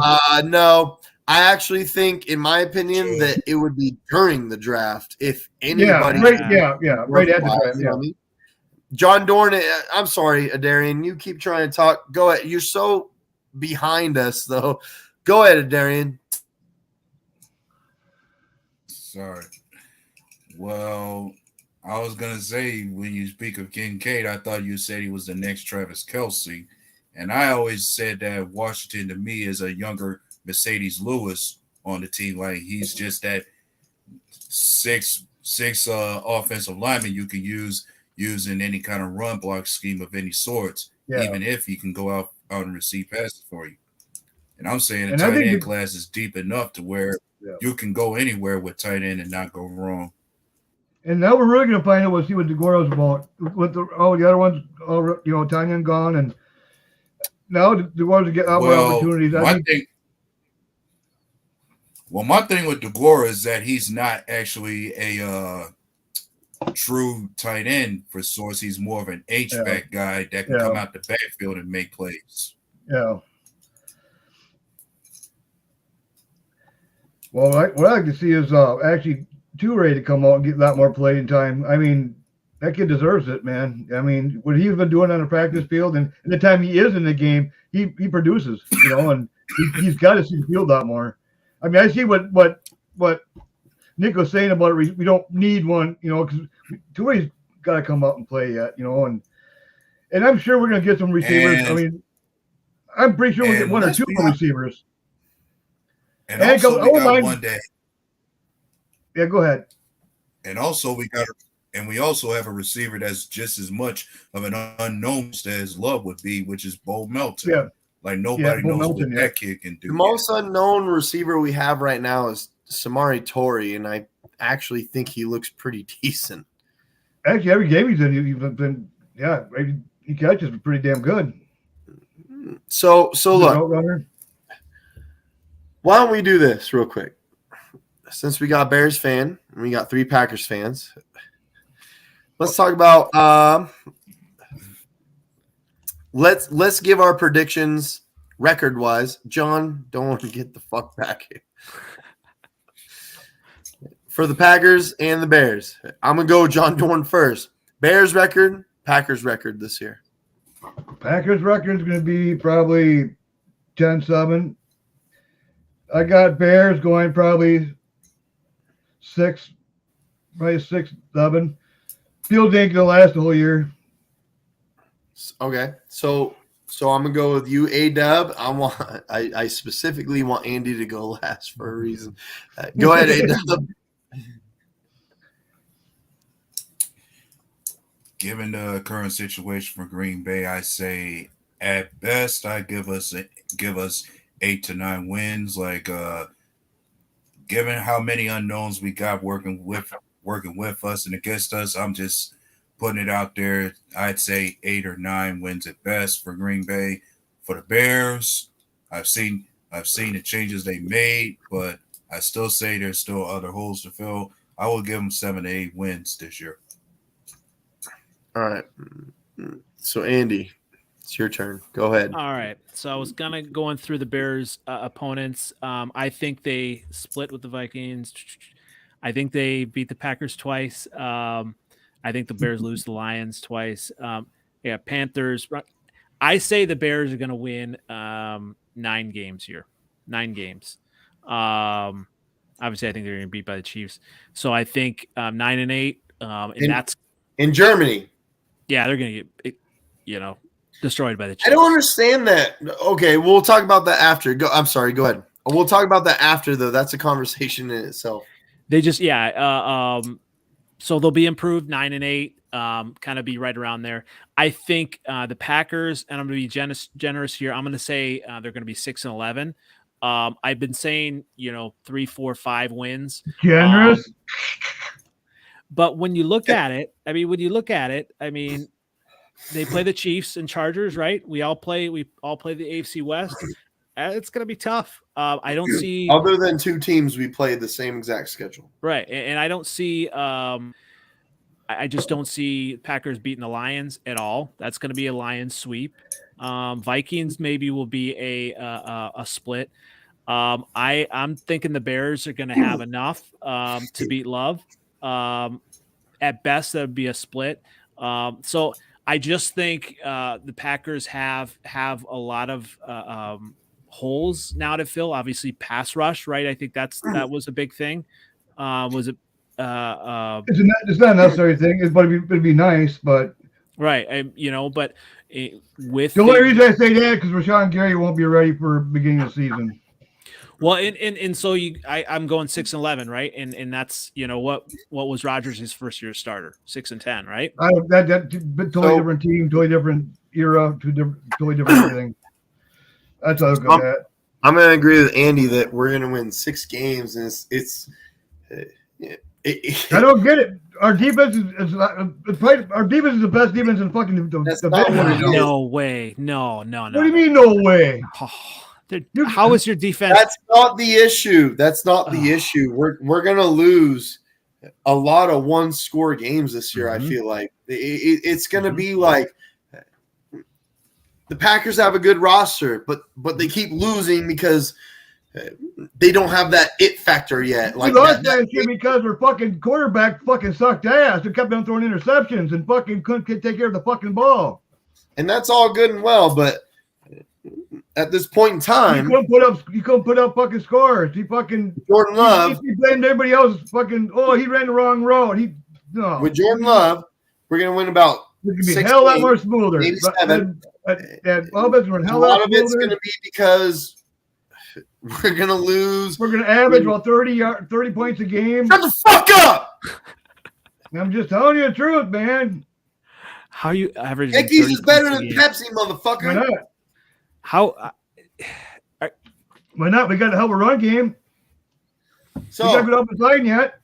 So with McElford, Nick says that we got one of the best receiving cores. Got to have a quarterback to throw to him, though.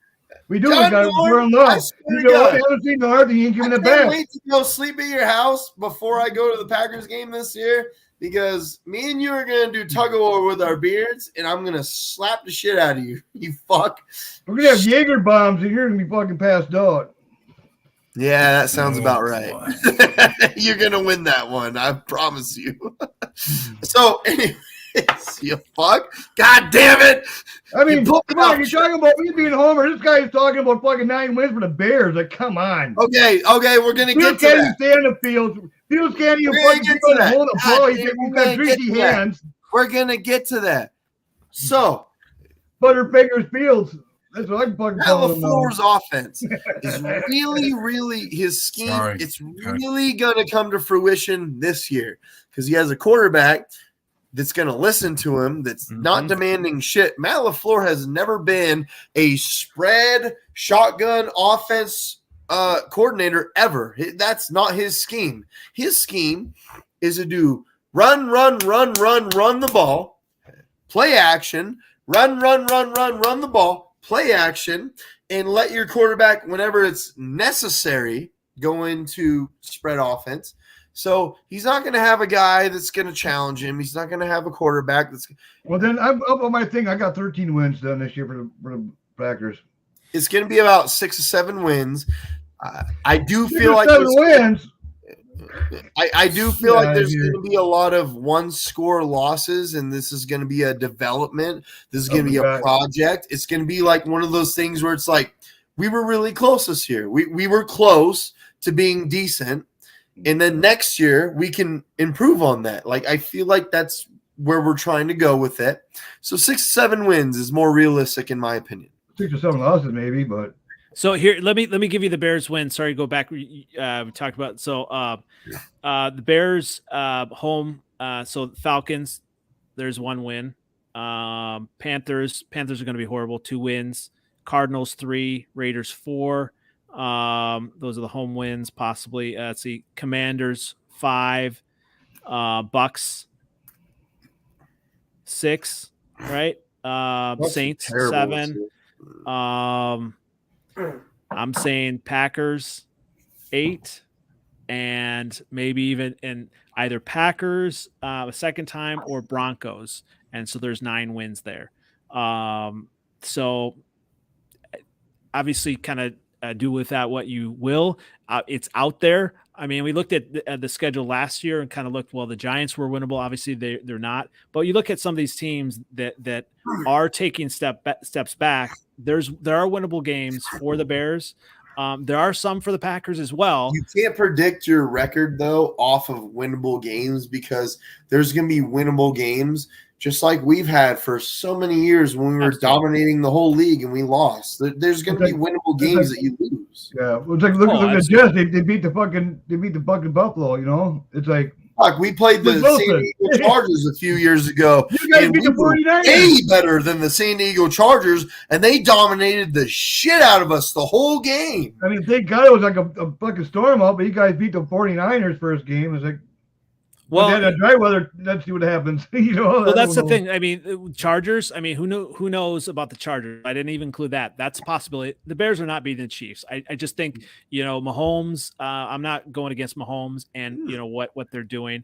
The Vikings. We don't know. I mean, that could be a winnable game there. I think I had. They're not a good football team. I agree. I think have they're good be football players. They're not a good football team. They got a good offense with their defense. I mean, but it goes younger, you never know. I don't even know if they have a good offense anymore. They're trying to get rid of Cook. They just lost Thielen. Bro, yep. They're Hunter too now. They win games, but they're not a good football team is the thing. Like they continually win 7 to 8 games. And last year they had the biggest farce that I've ever seen in my life. They had an anomaly of a season. Fine. They're not a good football team, though, in totality. Their defense is like the biggest scrub defense I've ever seen in my life. Like, the Vikings are not a good football team. So, sure, punch bag them. They're probably going to win 7 or 8 games again. The Lions will probably win 12 games. Watch. Yeah. They got a pretty good football team. No, they don't. They do. They have goal lines. No, they don't. They have a good roster, man. They beat fucking us, and they beat fucking the Bears. 2 bad teams. I mean, that's 4 of their fucking wins. That I mean, our offense is horrible. Win, right? I'm just saying. You think you can't count those that they're going to sweep us again? There ain't no way they're going to sweep us again. Well, they got more. We got too good of a team. Why They they got more talent? Where?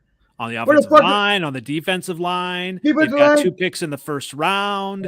They've got better receivers. Our secondary's better. Fucking no. When we're healthy, I disagree with the defensive line part. Because when we're healthy and Rashawn Gary's back, I disagree with that. Christ, Stokes. Gary was out. Stokes was out. I mean, the whole. Yeah, Kenny Clark. We got Rashawn Gary. That's already 3. I know that they have Hutchinson and Houston, but they don't have any interior linemen that fucks with Kenny Clark in any sort of way. That's coming in the draft. I'm thinking that's what scares me with those picks. They got 2 first, 2 seconds. They can really build from that. They can. So let me give my pick. 6-7 wins for the Packers. I think the Packers and Bears are fighting each other in this 3rd, 4th place spot where it's like 6-7 wins with each other. I think that's how I think that's how it goes. I think the Vikings win like 8 wins again, and then they miss the playoffs again. That's like their mantra. And I really think that Detroit wins like 11, 12 games, and they kind of run away with it. That's how I feel about it. I think they win maybe 8 games if we're lucky. Okay, well, you have to choose someone because there's one division, right? You have to choose someone that's going to win games. No, the Packers are going to fucking whoop some ass this year. I hope. I'm telling you. I would love for that. I do not expect that, though, in any sort of way. I just don't. I'm sorry. You're always a doubter on the Packers, and the Packers always. What? No. What? Oh my god! I think it's just being honest. Like I was honest that the Bears were not going to win. Like you look at a season and you look at kind of where you're at roster wise. And we got a good defense. We got good special teams. We got fucking good offensive line. We got good running back. I think it's arguable that we have one of the best rosters in this division. I think that's very arguable. We have a great roster, but the problem is we have a brand new quarterback that we don't know anything about, and we're trying to figure it out. And defense don't know anything about it. We're bringing a whole new offense to it. I think that's a huge factor, and we're going to lose a lot of 1-score games this year. I think that's just a huge factor. That's part of the learning process, honestly. I mean, I guess my question, I mean, I'm not sure how much longer you're going. My question would be, what would Love have to do, number one, for them to continue with him? And what would they have to do for them just to say, like, all right, we're cutting bait? Like, where's the mark there? It would have to be like, keep us in the game, even though we don't win the game. Keep us in the game, because with development, he can learn how to win the game. You know what I mean? So keep us in the game. Now, if we're going out there and we're just getting our fucking ass whooped, I think that's kind of the, you know what I mean? That's the red flag at that point. Mm-hmm. If he's throwing interceptions like fucking Fields and bubbling the ball like Fields, then he's gone the first year. I think if Love goes out there and it's just like, dude, he performs like Fields, he's gone. He's gone. It's kind of like, what are you doing, dog? Like, you're not even helping us try to win at this point. I think that's like the cutoff. Whereas if we lose because a team kicked a field goal, or we lose because at the end of the game we couldn't get it in the end zone to win the game, sure, fine. It's his first starting year. I think those are the things that we can work on and improve on. If we're just getting out there and we're losing 42 to fucking 16, you know what I mean? And 35-10, and Love just straight up cannot get the ball in the end zone. Sure, all right, then you know what? You're probably not the guy.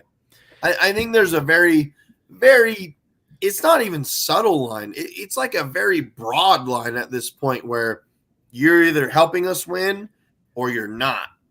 Because when you look at quarterbacks, I mean, obviously the big thing is, a lot of people look at wins and losses, but really you kind of break it down. You want a quarterback that's going to be able to move the ball on offense, right?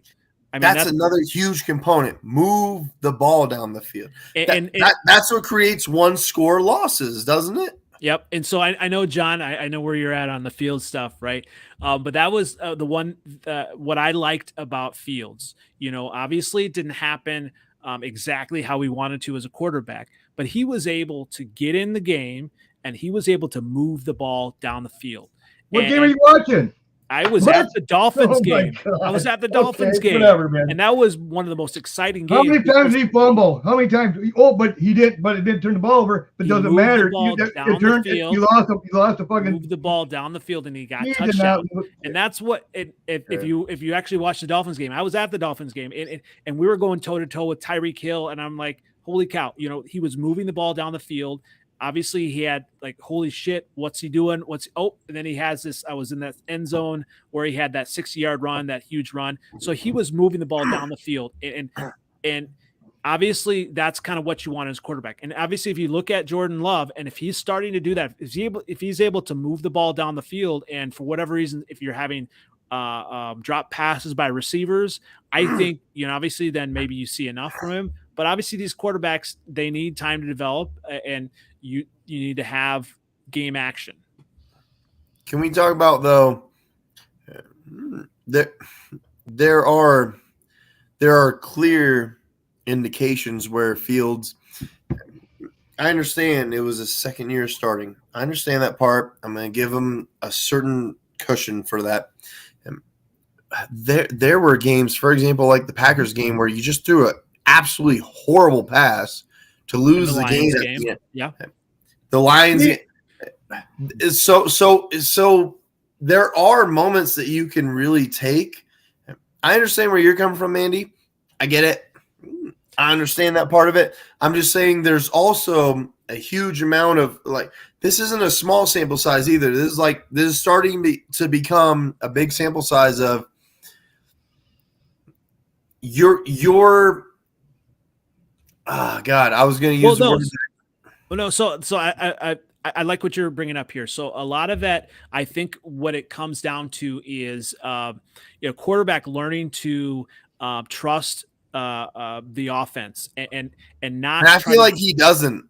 Right. And that's, I think, where he definitely needs the most growth, trusting the offense and trying to take what the defense gives. Because some of the best quarterbacks, they're able to do that. And then at the right but moment, it's like what we talked about earlier, Andy, where throw your receiver open, not throw to an open receiver. See what I'm saying? Where great quarterbacks, they throw their receiver open. You know what I mean? Whereas Justin Fields is having this horrible complex of trusting his receiver to catch the ball.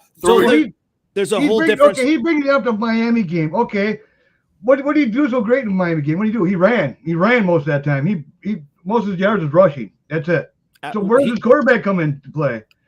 He moved the ball down the field. That was my point. And rushing, not throwing the ball though. He had some good passes. 123 yards in that game. I mean, that's how many touchdowns did he have? He had 3 because he ran most of the time on his legs. How many to Komet did he throw? Komet? Probably in the red zone. But he ran it down there to his feet. Not being quarterback playing. Good quarterbacks. He's a running back playing quarterback. So here's the thing. I mean, Nick, you said think this year teams are going to fucking hold that down. Okay, got to keep a spy on him. Once that happens, either shutting him down or he's going to get hurt. One of the two. So Nick, you said obviously great quarterback. Better have a backup. Throw receivers open. So I think there's a difference between Fields is not a great quarterback yet, right? But there's a difference between great and trash, right? Or there's growth between great and trash. And I think when you see quarterbacks and they are learning to trust their offense and trust to take what the defense gives. And that's, I think, what Jalen Hurts, I think that's, obviously it helped with him having AJ Brown, but him kind of trusting the offense and he also has the best offensive line in the league, though. Yes. And what did the Bears have?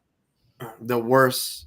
Well, they were actually ranked top 15, though. They were ranked top 15 at the end of the year, though.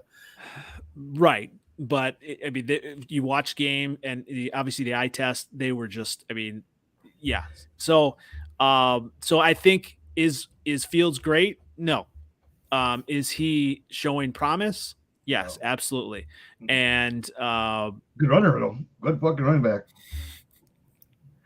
He moved the ball down the field. So I don't mind the way that here's one of my biggest problems. I give me a rebuttal to this, because one of my biggest problems with Fields. Fun to watch. I've watched a lot of quarterbacks. I'm 32 years old, so I'm like a dinosaur these days. I know that sounds crazy, but there's a lot of young viewers these days. He has this problem where his touch is not the same as great quarterback touch, where he kind of bullets that shit in there. Like, let's be honest, he doesn't really like. Aaron Rodgers has the flick. Brett Favre had the wind up. And he even throws interceptions without being fucking pass rushed. With nobody fucking in his face, he'll throw an interception. Boop. Even Jay Cutler could float the ball down the sideline. I've noticed about Justin Fields where I don't know what it is, but he decides that he needs to kill the ball like a lot.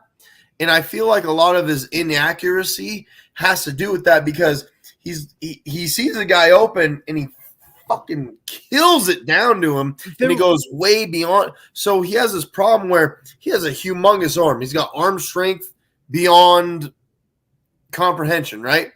But he kills the ball when he doesn't need to. He doesn't have the touch at this point. I mean, I would disagree on that. Obviously, he needs to grow on that as well, but he did have some good touch throws, even in that Dolphins game. Mooney, he had a couple of good ones against us. Right. But one game doesn't justify an entirety of his career at this point. I would a agree. large sample size where even a lot of his best throws are very bulleted. This way, I've seen him throw like a great pass on the sideline to someone that made a great catch, but he bullets that shit to him. And I feel like he needs to learn and adjust more of you don't have to kill the ball all the time, man. You know what I mean? He definitely had issues with some of the short swing passes, some of those things, actually accurate on that. So I mean, we're in agreement. Nick and I we're definitely in agreement with he has a lot of that growth. I'm looking at that to happen this year. Will he be an all-pro like your other guy said? I don't think so. Is it a possibility when you look at it? Who else in the NFC? What other quarterbacks in the NFC would be up there? Jalen Hurts, Jared Goff, Kirk Cousins. We're just three right there. But we're not really sure about Jared Goff and Kirk Cousins, right? I mean, if it's in the AFC, absolutely not. Absolutely. But I'm sure that they're better than Derek Carr. He's not a bad quarterback in any way. Well, maybe not. So I don't know. So there's a better path in the NFC for a lot of things that way than there is in the AFC. AFC, there's stacked with quarterbacks. Pretty much NFC is pretty wide open besides fucking Eagles, tell you the truth. Right. And this year, last year at this time, where were we on the Eagles? Right. I mean, not many people were, so when you look at it, 49ers, I mean, they're going to be a tough team. 49ers, yeah. But even 49ers. But who they have? I mean, Brock Purdy doesn't scare you, right? And when you look at the NFC quarterbacks, well, maybe that's you. If Purdy didn't get hurt, he would scare me. But yes, right now, I agree with you, because that injury he had was very significant. Right. Yeah, he won't be ready. He won't be ready for when the season starts, though. If Purdy didn't get hurt with that injury, he would definitely scare me. Well, they got Sam Daniels or Sam, didn't they? That Sam Darnold. They got Sam Darnold. Yeah. Oh, let's be honest. That's kind of a perfect quarterback for that team. I mean, that kind of is. All right, so he doesn't scare me though. I get your point, Andy. He doesn't scare me though. So I'm not one of these crazy people that's saying Bears are going to go 17-0, Fields is going to be MVP. We're not there yet. But I do one think thing about Fields, though, he has so much to work on. So much. Not just the little things here and there. He has a lot to work on. Reading defenses, his accuracy, his dropbacks, his footing, everything. John, who has more to work on, Love or Fields? I think Love's more for NFL ready right now than Fields is. Oh, yeah, definitely. Why? Why? Yeah. He's got better fucking techniques. He's better in the pocket. Has he shown that during for a The full Eagles start? game, the fucking For a quarter? What? For 1 quarter? Against one of the best fucking defenses in the league. For 1 quarter? They freaked him out like, oh, what the hell is this? And the guy even came back. What's his name? Fucking said, oh, fuck, he didn't even seem like Favre was already in there. Didn't even leave. What about fucking against KC? They blitzed the shit out of him. He stuck right in the pocket. He moved the chains. It's different coming into a That was game his as first opposed time. to different coming into game versus a defense. There's so much things He's wrong talking with about unreal. against the Chiefs when Love started Yeah. because Rodgers was hurt. Yeah. That was not last year. That was 2 years ago. 2 years ago. Right. Yeah. That was 2 years ago. The Chiefs didn't have very good defense, though, right? Back then? The Chiefs had the best defense in the league in the second half of the year that year. Yeah. They blitzed the shit out of him, and he did all right in the pocket. And that was his first year. I mean, I tell you, he's more quarterback ready right now than Fields is right now. I'm telling you right now. He can read defense is better, I bet you. Agree to disagree. So you guys are gonna fight about that. I have my own opinions. Let's he's a love hater, so he's right. No, I'm talking about fucking Nick is. He's not too keen on fucking. No, I think he's just honest about where. Did you just say I'm a love hater? Yeah, I am. Yeah, you said I bought earlier. his jersey the day that he was drafted. What are you talking about?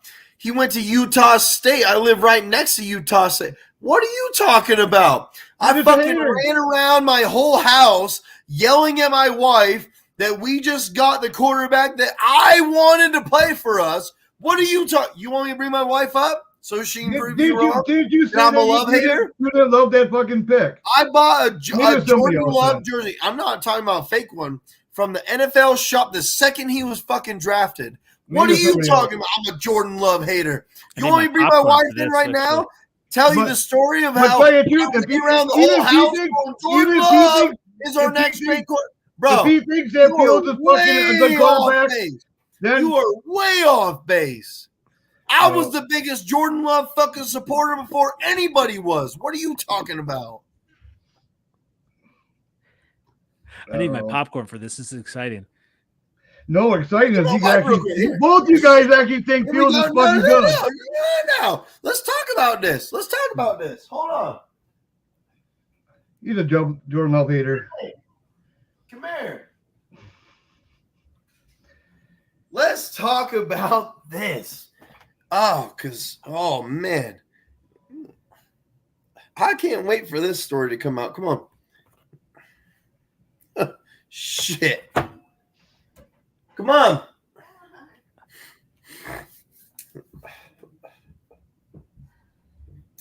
This crusty motherfucker just told me that Not I'm a this one, the Jordan other Love one. hater. Not this one, the other one.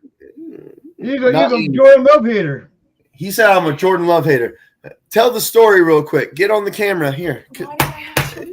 Tell the story real quick of when Jordan Love got drafted.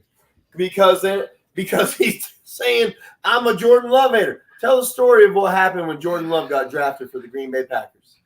This motherfucker started screaming and running all over the house because Jordan Love was a Utah State Aggie and we live in Utah, and he was all hype about that. And I think it was actually the same night, he bought his stupid jersey. My mom He's and dad had bought ever it for since me then. for my birthday. And I'm sorry you won't catch me saying anything good about anything. That's right. You're a Cowboys fan, aren't you? Yeah. That's right for you. So he has his jersey. He's definitely loved him, even when everybody was talking big shit about him, like a couple seasons back when he was playing games. Nick's always been loving him. So. And I got the jersey before anybody could, or at least the first day anybody could get his jersey. Yep. Yeah, I just picked mine up as soon as I found out that Rodgers was gone. I'm gonna exit now. He's saying I was a Jordan Love hater. No, not true. There you go. There's a story right there. Ran around the whole house. But you still think that Jordan Love's a good quarterback? That's a mystery. That's the problem. To me, he's got to show me something this year. Oh, man. Here we go.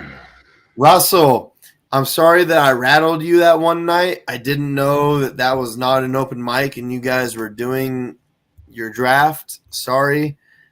Yeah, I admit it. I was a little bit rattled, but it was more because I was trying to figure out how to bring up the PFF stats and stuff, and I couldn't do what I wanted. I'm so sorry. I genuinely didn't know I was fucking up your draft.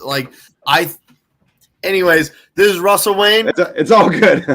Lions fan. This is one of my favorite people in the goddamn world right here. Please talk about. So now we have Packers fans right here. And then we got a Bears fan, Lions fan. Vikings are a bunch of pussies. Go ahead and talk about it, Russell. Say what. You want me to talk about the Vikings? No, I want you to talk about what we're talking about. What do you think about Jordan Love? I mean, Jordan Love and Fields. What do I think? The difference between Jordan Love and Fields? Yeah. No, so we were talking about what the records we thought would be for the Bears and the Packers. I said 6 or 7 wins for the Packers, and I actually think the Bears will be fighting us 6 or 7 wins. We'll be multitasking each other for 6 or 7 wins. I think the Lions will easily win this division, probably 11 or 12 wins, and the Vikings will probably win 8 wins again and be in that mediocre spot that they're always in. So that's what we were talking about. We started getting into Jordan Love, what we actually really expect from him. Justin Fields, is he actually going to progress and turn into a good quarterback? Things like that. I think we'll unpack this we'll start with Justin Fields. So I think that Justin Fields has an opportunity to do some things this year. I think that Poles has actually done a pretty good job at surrounding him with talent. He may have overpaid at a couple positions, but you're going to have to do that. You picked 1 overall. You're not just going to be able to talk people into coming back or coming to your franchise. So they made some improvements on the offensive line. I love the trade that they made with Carolina for them. For Carolina, I can't believe Carolina did that, but they were able to pick up DJ Moore, who has experience with bad quarterbacks or bad quarterback play of finding and getting open. So I think that's great for Justin Fields because he needs help in the throwing part. So he has the opportunity. He's at the end of the contract. So Poles is in a position of power when it comes to that. So put up or shut up, I guess, right? Yeah. Put up or shut up. You can get it done. So I agree with that. So it's all, here's all these guys. You look good on paper. You got all these contracts. Let's see if the coaching can put it all together. So that's my thoughts on Justin Fields.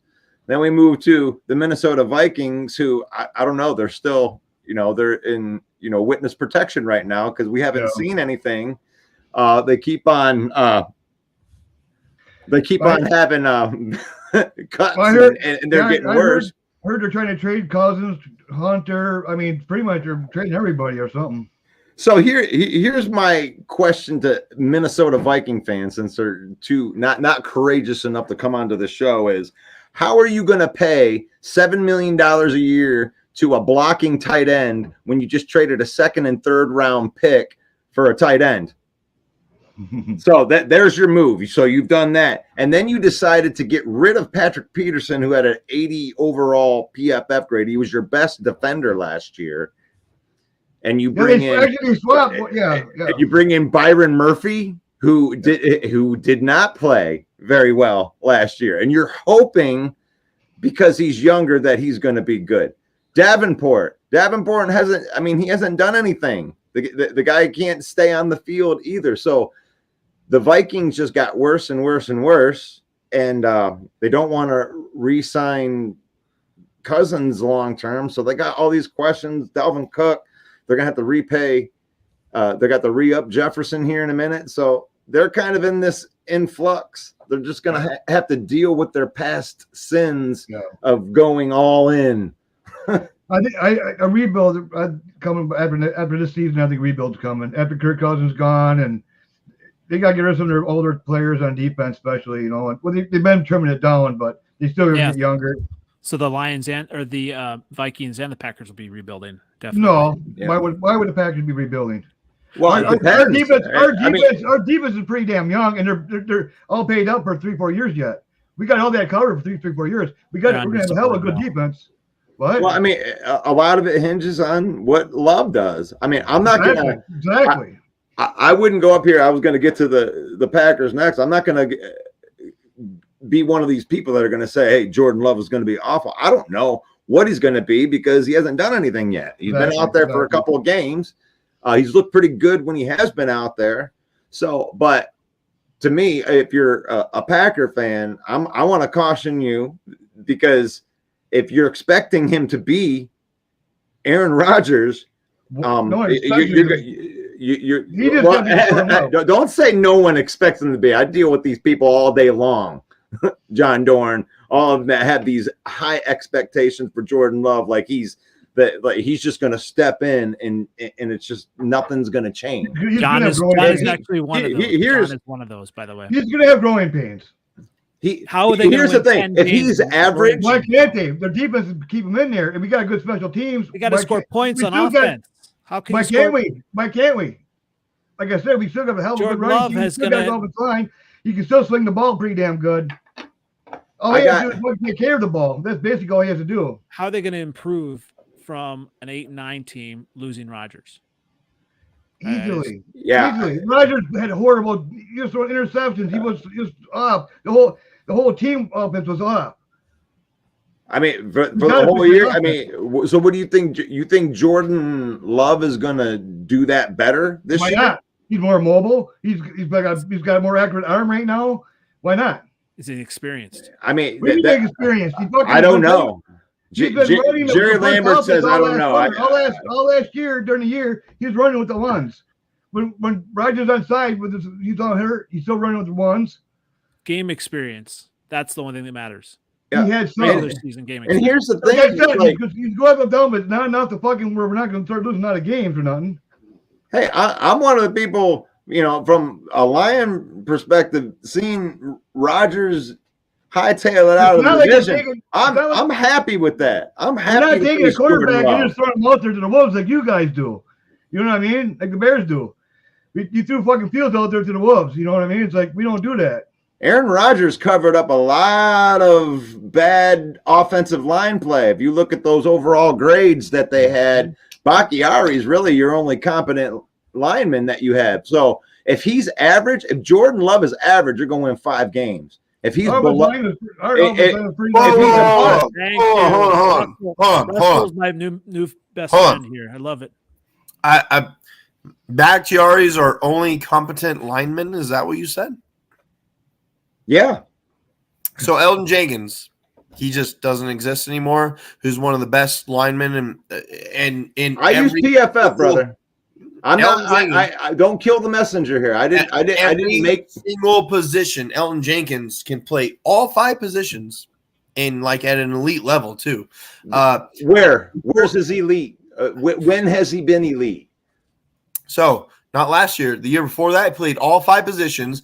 Gave up 0 pressures. Played every single position on the offensive line. In 2021. Yes, dominated everybody. In 2021. Absolutely. Okay. What I mean, for his ACL. Hey, you ever heard that Janet Jackson song? What have you done for me? So you're going to nobody cares about 2021. You're going to. But you're talking about a guy who's also an offensive line. Elton Jenkins is an elite guard. Elite. One of the best in the whole NFL. Okay, even if that's true, which it's not, who you got after that? Yes, it is. Go look that up. I did. That's why I said what I said. 0 pressures. In 2021. So what? Who else? He tore his ACL. He didn't play that much last year. Aiden Hutchinson was drafted in 2022. That's what the problem with that is. What's that got to do with anything? That means that there's a whole 2 draft classes that have came in and are playing in the NFL. Before that, it's not 2 draft classes. And your lineman's 2 years older. And if he had Elgin injury, is- add injury on that as well. So did you see what Zach Tom did this year? He also played all 5 positions and was elite the whole year. Yaiman, fucking. Well, that was 2 years ago. Nash Yaiman also was elite. Who? At the tackle position. Yeah, they don't get 72.3 is what he graded out last year. That's good. That's a good. I'll say that he's good. That's not elite. Yeah, but what about your line, your offensive line? You know how many penalties those guys get? They're one of the fucking top in the league in fucking penalties. Your offensive line. Mike's here. My offensive linemen grade out in the top 10 at 3 different positions at PFF. Penalties, they give you a lot of penalties. You guys have penalties too. I don't know about penalties. We don't have very many penalties. I was just saying, We're the lowest penalized team. Elgin Jenkins is elite. Elgin Jenkins is elite at what he does. He is one of the best offensive linemen you can find in the game right now. Let me see if I can find an elite stat. Maybe I because I want to back you up. I want to back you up in that.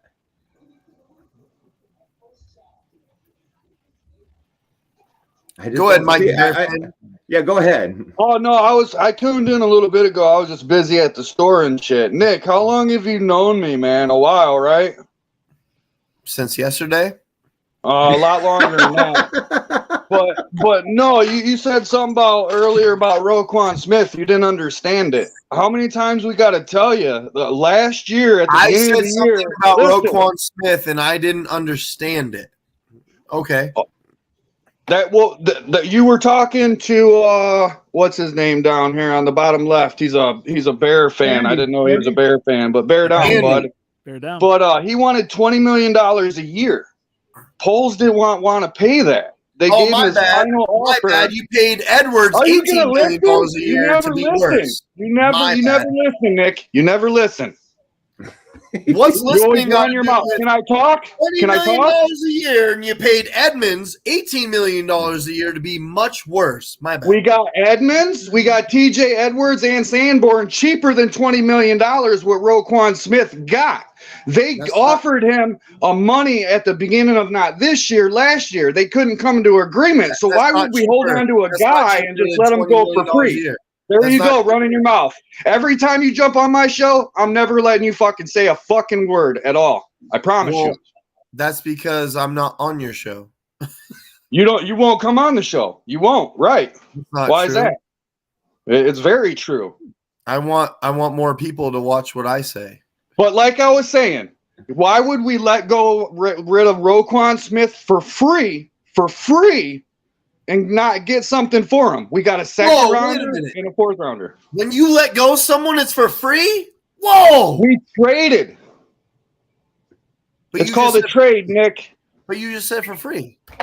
Why would we let him go for free? We traded him and got something for him. You traded him, then you let him go for free. Which one is it? Nick, you worry about the Packers because if you think Love's going to do better than fucking Rodgers, you're out of your mind. Wait a minute. You let him go for free and then you traded him. Which one is it? I said, why would we let him go for free? You're not listening. You're not listening. Go ahead. Did you let him go for free? We traded him for 2 picks. Well, why would we keep him for the rest of the year? Free? What is You're an idiot. You're a straight idiot.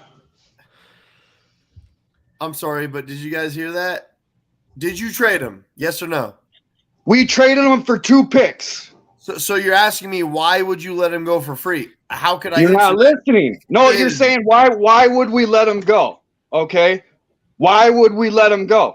We traded him and got 2 picks, then to get nothing at all. Go, traded him, whatever. Well, so he didn't. So your answer is he didn't want to be there. He didn't want to be in a rebuild. No, he wanted to be a Bear. I disagree with you. He wanted to be a Bear. They had an agreement that they weren't going to let him Robinson go. wanted to be a Bear too. No, Allen Robinson fell off the face of the earth just like Rodgers is. Like you're like, oh, Rodgers, this, that. He hasn't done shit in 10 years. Nothing. It's I don't know. He whipped the Bears' ass for 10 years. Mike, he's just messing with you because you asked why would you get rid of him? The answer, you answered it, is for the picks. That's why you get rid of him. And then that was the end of the question. It was done there. But you're in your attic, away from everybody that can hear you, asking me redundant I'm questions. not in the attic at all. I'm sitting down here in my basement. If you have to know. The only question I got about the Bears is actually at quarterback, and he's got to prove it this year. That's all I got to say. I agree with you. He has to prove it on his passing, but if you look at the stats, he's improved every year. Yeah, I mean. Yeah, the 2 years, the 1 and 2. I just not sold on him. He's got. I mean, hopefully I eat my words, but we'll Let me get to the point of the $20 million real quick. You paid Edmonds $18 million a year, and he's actually cheaper. Actually, it's a little cheaper if you break it down. He's getting $18 million, but he's got a signing bonus. 2 for 1. Whoa, Mike, wait a minute. $20 million is less than, or I'm sorry, $18 million is less than $20 million. Are you sure? Are you sure Look about on that? the books, Nick. Look on the books what it costs. Is You're not $18 million less than $20 million? Are you sure about that? What about a signing bonus? What you got to subtract that? You're not subtracting that. You're just trying to say, "Oh, this." Is the Bears, it's not. the Bears needed less than 20. The Bears roster was depleted, and so Edmonds they needed to is do that. 14. They needed to get multiple players, and Roquan just didn't fit into that long term. The previous regime would have done that, but then that would have screwed us in the rest of the roster. So that when you break it down, I believe with Mike the Bear fan, it does check out as far as the numbers. Right. I mean, I like Edmonds 100%. 18 is less than 20 because I'm not sure. You're not looking at the full picture, Nick. You're not. You're just saying $18 million. You got to subtract the signing bonus, which is less than $18 million.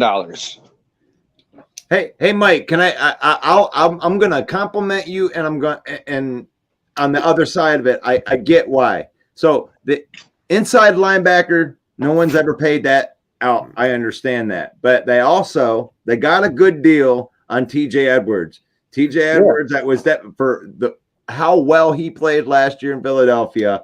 The market value on him was well over $10 million. They got him for $6 million.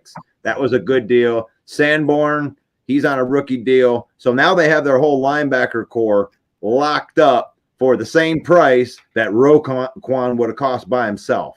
So, yeah, Edmonds they overpaid for.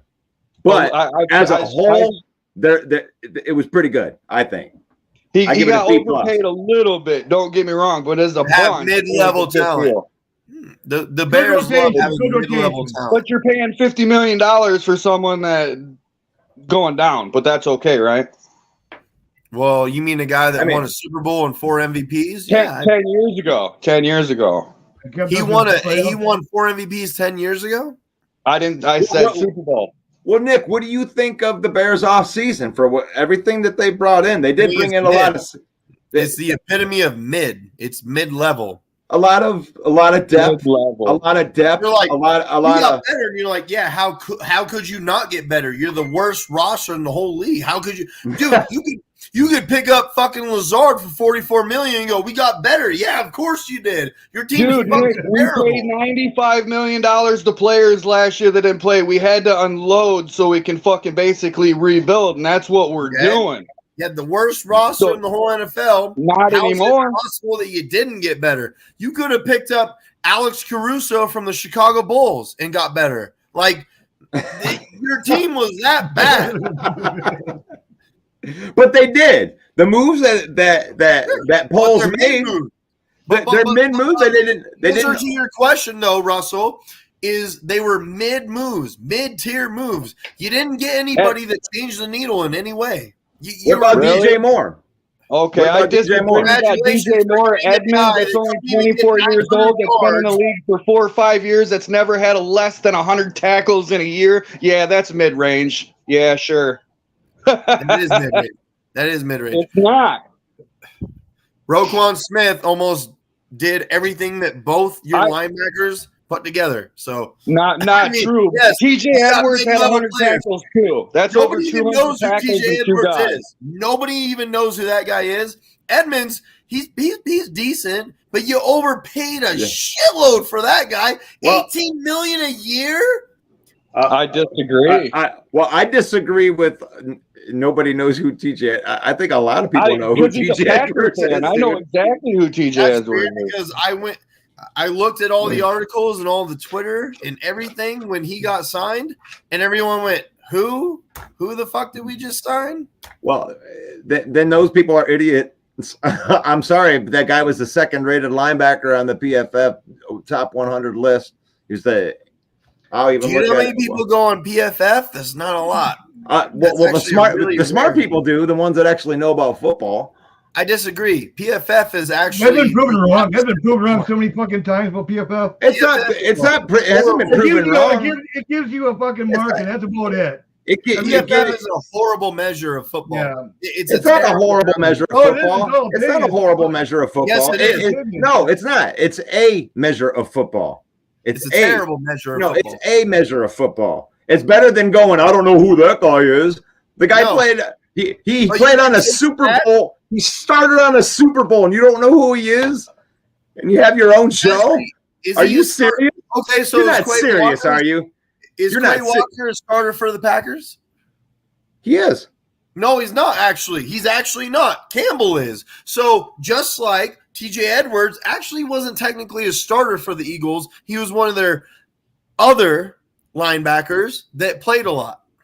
Impact player. He's not a starter, technically. Okay, but he's a good linebacker. But see, that's where PFF fucks you, bro. You just said he's a starter. He's actually technically not. Just like Quay Walker is technically not our starting middle linebacker. He's a starter. Right, is Quay Walker our starting middle linebacker or is Campbell? Sure. I don't know. I just know how well that they played because they grade every single snap on PFF. I like PFF. You can dismiss it all. Hey, you can dismiss it all you want, man.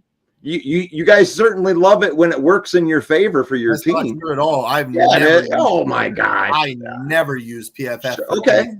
Maybe you don't, but a lot of Green Bay Packer fans. Well, good for the dumb Green Okay, Bay but PFF it says that Packers offensive line is ranked third. Wasn't ranked third. There's no way that it was the third best offensive line last year. Right here. Wasn't even close. That's not what it says. It does too. Green Bay's offensive line was not third last year. It wasn't even close. No, but it's here. PFF came up my phone third. No, I'm saying. It came on his phone. It must be true. Yeah, if it's from PFF. I mean, it's from PFF though. It's from PFF. So that's my problem. PFF has the worst algorithms ever. I never go with PFF. Okay, then don't. Anything. It's terrible. But don't but don't undermine the things that I'm saying just because you don't believe in it. It's some only dumb fans use PFF. To me, it gives you a rough estimate. Basically, at least I look shit up. At least I look shit up. I didn't get on here and say that I didn't know who a linebacker that played in the Super Bowl was. I didn't say that I didn't know who he was. I said you did. You said who? The fuck TJ I don't even know Edwards who the fuck is TJ Edwards. That's what you said. That's what we've been arguing about. A lot of people, he was just being sarcastic about it. That's all he was doing. And you're trying to twist it. A lot of people don't know who the fuck TJ Edwards is at all. That's the point. I wasn't saying that I didn't know who TJ Edwards was. I watched. Regardless of that, a lot of people had no clue who he was. Even Bears fans were like, who the fuck did we just pick up? I don't even know who this guy is. That's exactly what happened. There's a lot of receipts on that. 1 million motherfuckers was sitting there like, I don't know who this guy is. Edmonds is obviously a household name. Everybody knows who Edmonds is for the Bills. We all knew who he was. To pay him $18 million a year, though, you overpaid drastically for that guy. When Roquan Smith, here's the whole point. Roquan Smith, arguably, and in my opinion, the best linebacker in the whole game, $20 million a year. You just lost the best linebacker in the whole league to get 2 mid-level players. Edmonds, you could consider him a above mid-level player. See, one thing about it, I mean, he did overpay him. He did overpay him. He's an elite inside linebacker. I disagree with elite. Why was he not first or second All-Pro? He wasn't even. Dude, do you know how many linebackers are All-Pro? There's like fucking 8 of them. But he wasn't in the conversation. The reason I call him elite, it's just like he wasn't but you still paid him $18 million a year. That's the thing. It's like you can be elite all you want. Like the Lions got Chauncey Gardner-Johnson. He's an elite safety. And they paid $8.5 million for him. That was a great signing. That was a good move. But what I'm saying is like they did overpay for him. Like that is the highest inside linebacker contract of all time. One thing about it, the Bears he's a good player. They have to spend money. They have to spend money. They have to overspend money. They have to. Yeah, right now they took out like $30 million or $28 million. No one wants to play for him. I mean, Roquan was a special player. I mean, there's no doubt about that. In the league. He's the best linebacker in the league. But they did get value out of him, and these aren't like. I mean, you got $100 million. I mean, who wants to play for a 3-win team? I mean, mid-level talent does. Well, when I'm looking at PFF, the top rated linebacker was Levante David. He's a good linebacker. Tremaine Edmonds was the second. David Long, Bobby Wagner, TJ Edwards. So do you believe that Edmonds is better than Roquan Smith? No. Here's the problem. Okay. No. So here's my point. Here's the problem with PFF is the second best linebacker is Tremaine Edmonds, right? Here's where I go off of. All pro is way more justified than PFF. Oh, no. This doesn't say he's better than Roquan Smith. This says that this was for only free agents. This isn't ranking him. This is just the free agent linebackers. No, he's not better than Roquan Smith. Well, Edmonds was probably the best linebacker you could get in free agency then. But he plays the inside linebacker position. It's like the safety. It's like, if you have the best safety, do you want to pay $15-20 million for the best safety in the league? Probably not. Just like you don't want to pay $20 million for a tight end. Jackson 17. They're paying Eddie Jackson fucking $17 million. Russell, cap. They paid $18 million a year for Edmonds, though. That's the point. I ain't saying that it's good. I'm glad I'm not a Bear fan. I'm just all I'm trying to do is stick up for Mike a little bit with it. But the guy Poles is making moves, and that was the biggest one that he made. And all these mid-level ones that he did, like PJ Walker, Andrew Billings, PJ Walker. Why? Tanyan. It's just you're putting the depth piece so you can go into your draft and get your young players. You want to make sure that you have your roster at least without cab drivers and drywall guys. I don't disagree. I don't disagree that Poles is making moves. That's not my point. What happens is Bears fans are going, "Did you see what we just did?" And you're like, yeah, it's not that impressive. You're not creating a situation where I'm worried that the Bears are going to be this. That's not what's happening. And they're pretending. It depends. If they get great football mind, and he's like, why?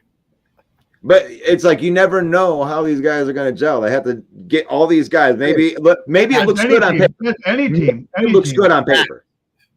For all we know, look, we did this last year as Packers fans. The Green Bay Packers defense last year, before any game was played, was by far a top 3 throughout the whole league. Everybody said that. Yeah. Then all of a sudden, the first couple games happened, and we went, "We're not even a top fucking 10." You know what I mean? So that's true. That's true. I mean, you want to see progression through your team. Like, you want to see if they get better, especially if you're a Lion fan or if you're a team that has a lot of brand new players.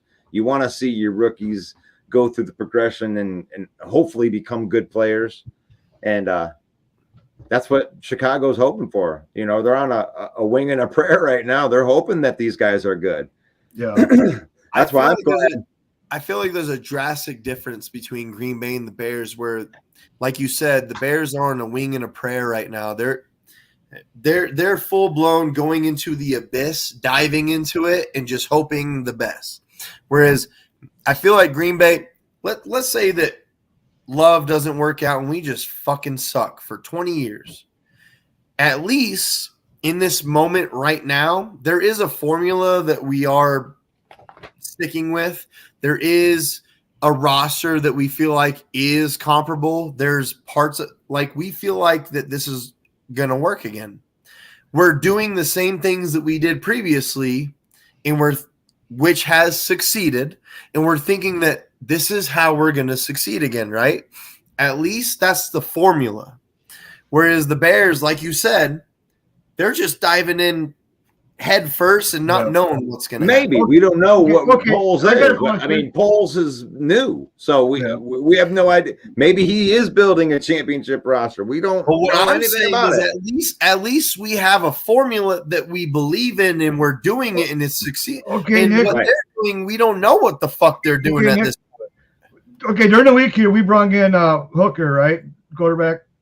Now, what would you think if we drafted him? I wouldn't mind it for one thing. We got a solid backup, and it's just an insurance in case Love ain't good. We got insurance. You know what I mean? I don't think that sends the right message to Love. I think Love, he sat behind Rodgers for all those years. He deserves his crack. Let him go out there and see if he can sling it. He may be as good as everybody says he is. I think we're still going to think of 3 years. I think after 3 years, especially since you sat 3 years, I'll give you 3 years. I think that's being generous. I think Green Bay after 2 years is going. I was going to say 2 years is kind of like my book, man. It's like, but if you don't show promise in some sort of way, this actually happened to Jared Goff also when he was first drafted, where they gave him a lot more years than he was actually supposed to be afforded because he was very mid when he came out of college. He was a great college quarterback, but they were mid at Cal, and the Rams really gave him until he met LaFleur. LaFleur actually changed him around to a good quarterback. Yeah, but when they drafted him, they were like, "We're going to give you some time," and then all of a sudden they gave him a cap. Immediately after that, they were like, "We're going to give you if you don't progress immediately after this much time." So every team has a threshold, right? I'm willing to bet that the Lions have a threshold for Goff right now. If Goff doesn't produce the same way he did last year, better or equal, they're probably starting to sit there and go, do we need to move on? I don't know, man. I don't know about that. I think that Goff is in that chip on the shoulder type of thing. And I don't know if you knew this because – I mean, I don't know how much you hear the news and the chatter from the other teams, but when Ben Johnson was elevated to offensive coordinator, him and Jared Goff went into the dungeon and wrote this offense together. So this offense was tailor-made to be for Goff. So I have a hard time believing that they're already looking for that next piece, because here he is at 27 years old going into the prime of his career, and he's playing the best football of his life. I didn't say that they're already looking. I said I'm pretty sure Goff also has his own threshold where if he doesn't perform, if he performs worse than he did last year, all of a sudden the conversation changes, doesn't it? Yeah, but for sure. But Brad Holmes has set it up in a way that the contract's done next year. So you go out there, show me what you got, buddy. And I think that he is going to rise to the occasion because, think about where he came from, right? He gets into a spat with Sean McVay over some stuff, and it just wasn't the same after that. They just trade him as discard.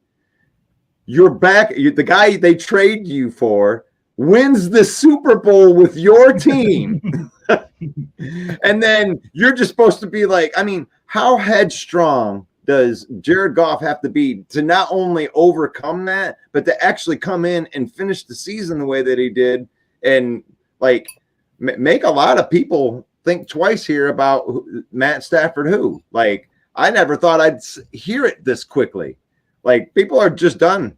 Like there are 0 people in Detroit that would trade Matt Stafford straight up for Jared Goff right now. You better give me 2 first-round picks. My point was, whether it's Jordan Love, whether it's Justin Fields, whether it's Aaron Rodgers, Jared Goff, all these quarterbacks, they have a shelf life where if you're not performing, Kirk Cousins especially, I feel like Kirk Cousins is probably the most on the chopping block right now of all the division quarterbacks right now. Dude, Kirk Cousins, the Vikings are they're kind of, we can agree right there. They're in cap hell. They're shopping them. Yeah. And they're not openly shocking him so that the media puts it out there, but I feel like they're kind of secretly going like, who wants Kirk Cousins? Like, we'll let you have dude. The Vikings are looking to get the fuck out of that. You know what I mean? Yeah. They really are. At least the Packers are. We're sitting here going, what's going to happen with our new quarterback? We don't know what's going to happen. Let's find out. We don't. The Bears are also in that spectrum of we don't know what's going to happen. Let's find out. And even the Lions, even though you got an older quarterback that's played many, many years, this will be the moment for the Lions where they're sitting there going, we don't actually know what we have in Jared Goff right now. We have to see again another year. We have to see what we got with him.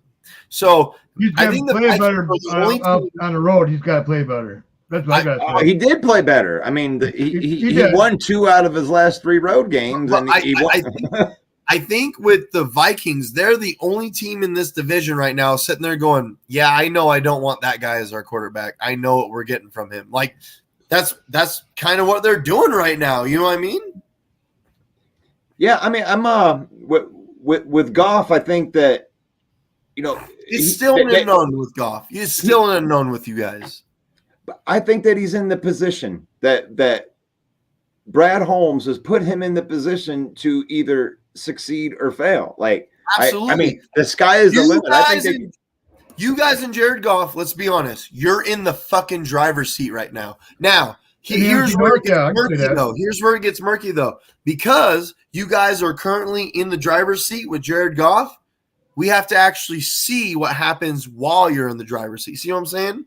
We got to see what you guys actually do when you're favored to win this whole thing. Because we'd have no clue if last year was an anomaly, if it was a fluke, or if this year is just going to get better. We have no clue. Gold Lions. Yeah, I mean, I don't know. What I look at is trends when I look at certain things. Like, you guys are trending up. When Matt Patricia was here, and but from the beginning, right when it happened, I was excited at the beginning when they first did it, and then about 3 games into it, there was already the rumblings of him mistreating people behind the scenes and stuff like that. They hated him, and then it's hard to defend that, right? It's hard to get behind. You mean that. The players that openly came out and said he works us too hard? Trash. Patricia is what they started to call him. We started calling Patricia. So when Brad Holmes came in and then they hired Campbell and everything like that, and they had that busted down to the studs. The first year we had like cab drivers and drywallers on our team, dude. We were like 70 million behind the cap. They just cut all of these people. Holmes just kind of kicked them all down the road, and we're starting it all over. And this feels different because last year they started 1-6, and then you could see the young players go, like a whole bunch of them started going, I get it, and they started playing better. And when you guys beat us that first game, that's when you guys started shooting off. After you beat us, I mean, the first game. When the bye week helped out a lot. The game all by himself, throwing those ridiculous, stupid interceptions in the red zone. Fucking how many 3 when we're in the red zone? But that last game was a good game, just all around good fight game. For you, it was, because for us, even though it was a great game overall in totality, I get what you're saying. Like, it came down to the wire. For us, we watched our players fall apart. shove a fucking trainer, you know what I mean? Like get kicked out of the game, grab a football, get a penalty on a fucking kick. Dude, we absolutely fell apart. That was not Packers football. Yeah, exactly. That was, let's be honest, that was actually Detroit Lions intimidation in Green Bay. That's what they did. They intimidated us. They fucking put their fucking foot on us. They pressured us, and we fell apart. We crumbled in the pressure, and the Lions didn't. The Lions didn't because in that fourth quarter, I remember specifically in that fourth quarter, you guys just kept pounding us, and then you scored. Jamal Williams scored that touchdown, and I went, well, I got to be honest, like this does not look good for us. You guys are just pounding us into the ground right now. So kudos to the Lions, man. You guys finally overcame a huge sandhill that you guys had never overcame before, where you fucking There's a lot of things on that list, Nick. I'm telling you, like Mike and I were thinking about coming up with the list of the things as they mark them off because, oh, we can't win a game on the road. Oh, we can't win from behind. Like all these things got. But that was a historic check mark where. Oh my God! I don't think Packers when it matters. I don't think it's ever happened. I don't even think that's ever happened. Never happened before where the Lions have beat the Packers where it actually mattered in any sort of way. Right, dude. Every time we beat you it at your shouldn't house, have mattered at our house, but this time the Lions, for the first time ever, and I'm not joking, in history, beat the Packers and stuffed us out of playoffs. They came to play. They wanted us not to make the playoffs just like they couldn't. So they're just saying, Packers, you ain't fucking meeting it either. This is the Frozen Treasure Network. Most did us a favor. You did us a favor. I'm telling you, your team beat our ass for the first time I've ever, and anyone's ever seen. You guys what? Now, John Dorn, why you got to spin it like that, dude? We didn't do you any favors. You got Rodgers. You got Rodgers out there for us, man. Oh yeah. We started a new era of Jordan Love. You know, the Green Bay Packers have been the thorn in everybody's side for the longest time, and that's, I mean, the fact that people hate you should make you smile because when you have a good team, the competitive spirit's like, yeah, haters gotta hate, and when your team starts getting good, it's like. Most of the Lions fans don't even know what to do. They're like, oh, what do I do with my hands? We won. I'm trying to get your team. What I like in the groups and stuff, the Packers got to rebuild. We don't have to rebuild nothing. We got to maybe retool, and that's about it. Well, I mean, you'll see. I mean, on my own show, Russell, I'm trying to give your team the ultimate kudos of you guys have cleared a big sandbar, and the Green Bay Packers is that enormous fucking mountain of a sandbar where finally, for the first time ever, because let's be honest, look, in 1991, where we threw a touchdown in the corner of the end zone in the playoffs to fuck you guys over. It's always been, God damn it, the Green Bay Packers again. For a lot of people, it ain't just the Lions. More for the Bears than for the Lions. I think Lions have just kind of sucked and lost to everybody, and everybody. It was the first time ever where the Lions sat there and was like, "We finally got we finally crossed that sandbar where we can fuck the Packers over for once." That's never happened before, so. I don't want this change to happen. I'd love for Green Bay to come out and punch you guys in the mouth. But if I'm being realistic, I'm just trying to give you guys kudos of you guys finally. Well, thank you. One of those things that I never thought I'd see before. So we have this thing in Detroit that Mike and I made up last year. We call it PTSOL, post-traumatic same old Lions. So it's like we come up with these moments where. Where is that creeping up? Is this going to be a same old Lions moment? And there were 5 or 6 moments last year where we thought we were going to see same old Lions, and they overcame the moment. So it was okay, that's why we had the funeral for it. But I don't know. I mean, we get into next year, we're still going to have the same fears going into it, unless they beat up a couple teams. You got to either win a division or get in the playoffs. Otherwise, I'm gonna keep calling you the same old Lions till that. Well, we've never won the North. Even though you ain't the same old Lions, because you Ever. are getting turning up. You are turning We've never won the North. Never won it. Let me ask you a question. Obviously, winning the North, obviously winning Super Bowls, that's obviously better. I understand that. But what's worse? Being always projected to win more than you actually do, or being projected to lose more than you actually do?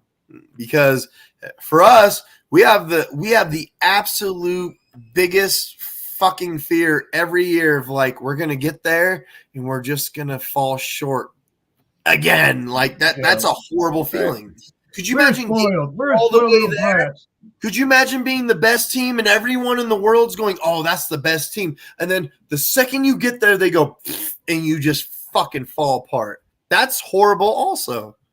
It is like the fact that we won our last game. I was talking to Mike about this last year before the end. Is like, with 4 games left, we were like, man, we could go and we'd be 9-8, and if we won the rest of our games, we could still miss the playoffs. And we already had this fear, and it's like, and then we went through this whole like off-season type of thing. It's like, if we win in Lambeau, and that's the last thing that people remember. For one, if we don't go into the playoffs, we can always just say, hey, we would have beat those teams. Fuck those guys. Like, and like, we won our last game. So that means something to Lions fans for some reason, does something for me too. So the Lions fans, we just wanted a competitive team for so many years. We just wanted a team that could just. You want to wake up on a Sunday and say, "Yeah, we could actually win this game." I don't want to cheer first downs. I want to cheer wins. Like, oh wow, we did really, really good today. Like, no, I don't want to see growth. I want to see a team that's put out on the field that is expected to do well. And this is the first time that I've felt like this since 2014, 2015. And outside of that, it's like, there's been not a lot of hope. I mean, I think it was 2015 when we actually came behind you guys. You guys had already had the whole division locked up, and then we somehow stole it from you at the last second. Stealing defeat from the jaws of victory. You're like, oh, how the hell did this happen? Like, we had it. Yeah. You guys were up by like 3 games, and at the last, we won the last 6, and you guys started losing dumb games. And we played you guys the last game of the season that year, and that's what set you guys up to play the Dallas Cowboys in the playoffs as a wild card team. And that shitty call happened in that game where there was bad calls in that game. The Lions probably should have won that game. No, you're talking about the face mask thing. Yeah, I cried about that one a little bit. I whined and complained, but at the end of the day, you can't be there. No, so when Green Bay beat them the next week in the playoffs, were you happy? Like, yeah, fuck the Cowboys. I mean, I don't know. I really don't watch the other teams. I don't. If you lose, then I'll be like, haha, you lost. But I don't like take pleasure. I don't. But you guys lost because of a shitty call where it was a fumble and it got reversed and all that shit. And yeah, you got my double birds after the show. I mean, yeah. I'm just saying, when you guys lost to the Cowboys because of some bullshit, and then the Cowboys came to Green Bay and lost that game, were you like, I know I hate Green Bay, but yeah, fuck the Cowboys, for fucking us? Like, I don't know. After when Calvin Johnson didn't get when the catch thing happened, I kind of turned my mind off like to this Detroit versus everybody thing. You mean when he caught it, put both feet down, pulled his hands down, and then they smacked the ball out of his hands, and they were like, "Oh yeah, it's not a catch." Like, why? Right. He completely caught the ball, put his hands. That's a touchdown. That was the dumbest thing I've ever seen in my life. So that type of stuff, like every year, like you could probably make a highlight reel of nothing but fucked up calls that went against the Lions, and it's all. But the thing is we can't put it. That I think that's the mantra that's going into Campbell and Holmes with what they're building, is that we can't depend on that. We can't put the into the hands of the ref.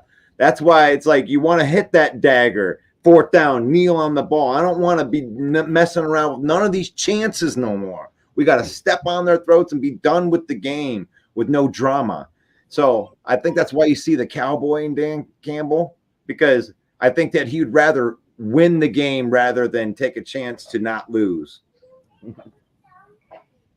Well, John Dorn has very strong opinions about Dan Campbell. I know that.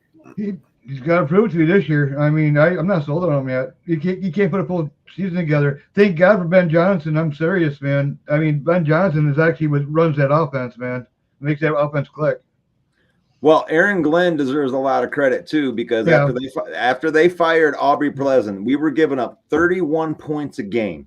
Yeah. After they fired Aubrey Pleasant and retooled the defense, and some of those rookies started slowing it down for it, they went down to 19 points a game. That was top 10 from that stretch. So that's what the young players. So Aaron Glenn deserves a lot of credit in that turnaround too. He's a damn great motivator. Everybody wants to play for him. He's a good players person. He's gets them motivated. But when it came to the offensive stuff, I think was best thing off was train it up, get over to Ben Johnson, let him fucking deal with the offense, and let him just do. And that was a thing too, John. Like, I mean, that was that was like when Dan, the offensive coordinator that they had last year. I can't remember his name.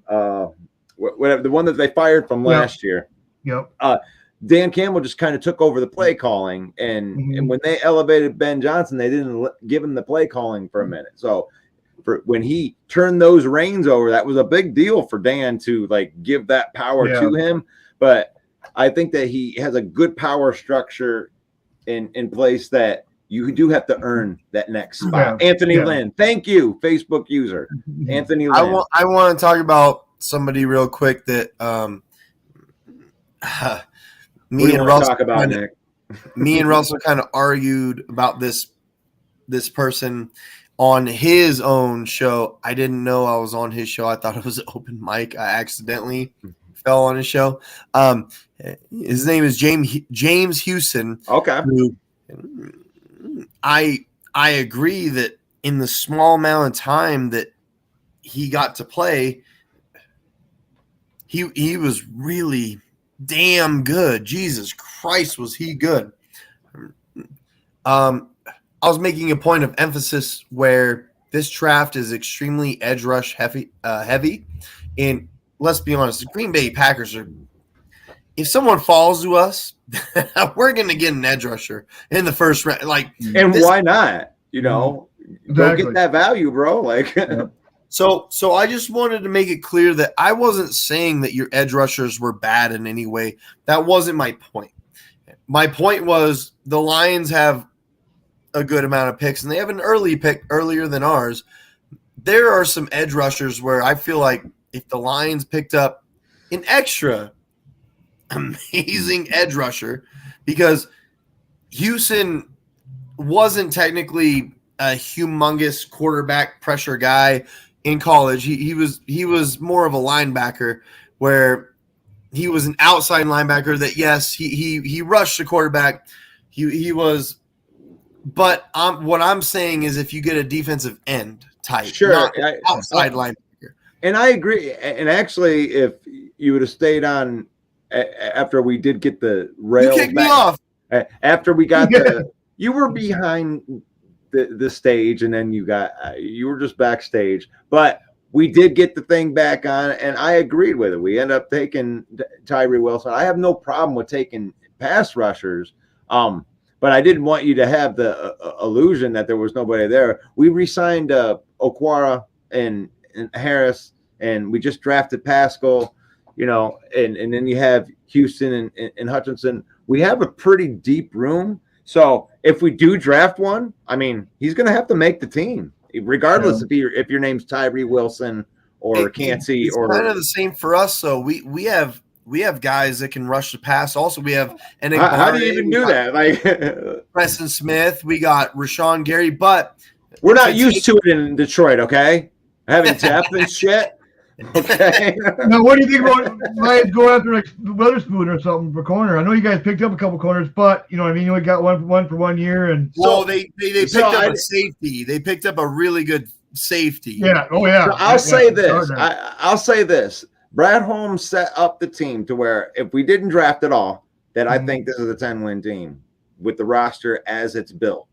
Now, Brad Holmes is on record for saying that he believes that there are 6 blue chip prospects in this draft that are, on his list. I think that he's going all in, and I think that he's going to try to get 2 of them. I think he's going to pick at 6, and I think he's going to trade back into the top 10 and get a second guy. I think he wants 2 of his blue chippers, and I have no idea who they are. It could be Bijan Robinson. It could be. I have no idea. I don't know if it's one of the cornerbacks. I mean, you guys were doing your draft, and I just kept sitting there like, your guys' position, I believe it's 7th, right? 7th. We're 6. Yep. 6 and 18. 6 and 18. Yeah. There's even after the first 10 that there's going to be a few edge rushers. There's even after the first 10. Yeah, they got two ones, two twos. So that's why I was saying that, because you guys don't have an enormous amount of holes, to be honest. Your roster is probably the most complete at this point in the North. Best player available. Yeah, I mean, we have too many guys. We're gonna have to. We have so much talent that we're gonna have to cut some of these guys. Like some of these guys are going to make in the second round. You guys should definitely look at cornerbacks, because I know that you guys like your cornerbacks, but I think the rest of us kind of look at it as like, you don't have the best cornerbacks. Like they're not flattering. Well, I mean, down corners. Yeah, you got maybe 1-on-1, right? Like if you're comparing one to one, but as a whole, like 1, 2 to 3, my 1 isn't very different from my 2, which isn't very different from my 3, and they're all you guys solid. got really, really good safeties, so that makes up for that lack of talent. Right, and Gardner can play cornerback as well. He could also play hybrid. Who knows if he plays like that's a perfect hybrid player right there. That's a Micah Hyde type player. You know what I mean? Yeah. So I like that. So I don't know. I wish I could be in Brad Holmes' head and know which 6 players he believes are the blue chippers, because I don't think any of them are quarterbacks. Maybe one of them is a quarterback. Well, look, but you should go defensive line, in my opinion, because it's so heavy in this draft.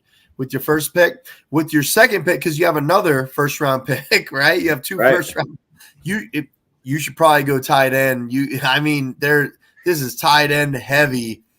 If you guys get a nice, let's say that we draft an edge rusher with our first pick. Because are you telling a Lions fan to use one of their first round picks on a tight end? Are you kidding me? Are you kidding? If you guys get a Myers or a Kincaid, oh, geez, help me! I'm just saying. You guys you shore up one of those holes that you guys kind of have. I know you guys like the other guy. I forget his name. I don't mind using it too. Well, what was the tight end you guys had after you got rid of Hawkins? He actually wasn't that bad. He was the white kid. Brock Wright. He was actually not that bad. I remember we just drafted last year in the 4th round, James Mitchell, but he's kind of like a hybrid tight end / fullback. And then we had Shane Zylstra. You get a big name tight end for the draft anyways with your second first round pick. That kind of shores up. In the second round is a cornerback type. You get a cornerback in the second round, and you start putting this together, man. Need a kicker too. Might put a kicker in there. I don't mind it. I don't mind the tight end pick. Maybe in the second round. I'm good at that. There's good second round just from PTSOL. I don't think I could take it if they go up to the podium. So who was your first round picks? Both of them. I mean, I've done a crap ton. I mean, I had one mock draft where I actually got Jalen Carter and Cansey. You're not going to get Jalen Carter. Come on, let's be. What about offensive line? What about offensive line for depth? Well, how are we not going to get Jalen Carter? He's got the. I mean. I mean that in a way of like the Lions are not going to draft Jalen Carter. Yeah, I don't think so either. I don't mean that Jalen Carter's not going to be there when you guys are drafting. That's Oh, not okay, what I meant. okay. What a really good offensive You lineman. guys are not going to get Jalen Yeah, Carter. you're probably right. I mean, I think they should trade the 18th pick to the Rams and bring Aaron Donald in and just get it over with. Get the fuck out of it. Okay. But you know what you actually could do? You could trade the Vikings and they would give you – remember last year when you guys traded the Vikings? The dumbest trade in history. I've seen a lot of mock drafts where the Raiders actually trade with the Lions for number 6 spot. How about it? How about the second? I proposed this question like right before I came onto this show to Greg and Mike. How about the second round pick for Donald? Because I know that the Rams are trying to get rid of their cap, so they might get. I don't think they'll get rid of him. If you're trading for Aaron Donald and you don't get at least 3 first-round picks, not at that. You're not going to get that on a cap dump. Then keep him. Then keep him, dude. Okay. In my opinion, that is the greatest defensive tackle in history. This is Brad Holmes we're talking about here, though. This dude, look what he did to Kwesi, dude. If I was a GM, I'd be hard pressed to go after him. I'd be like, I wouldn't even want to talk to him. What do you think about this, Russell?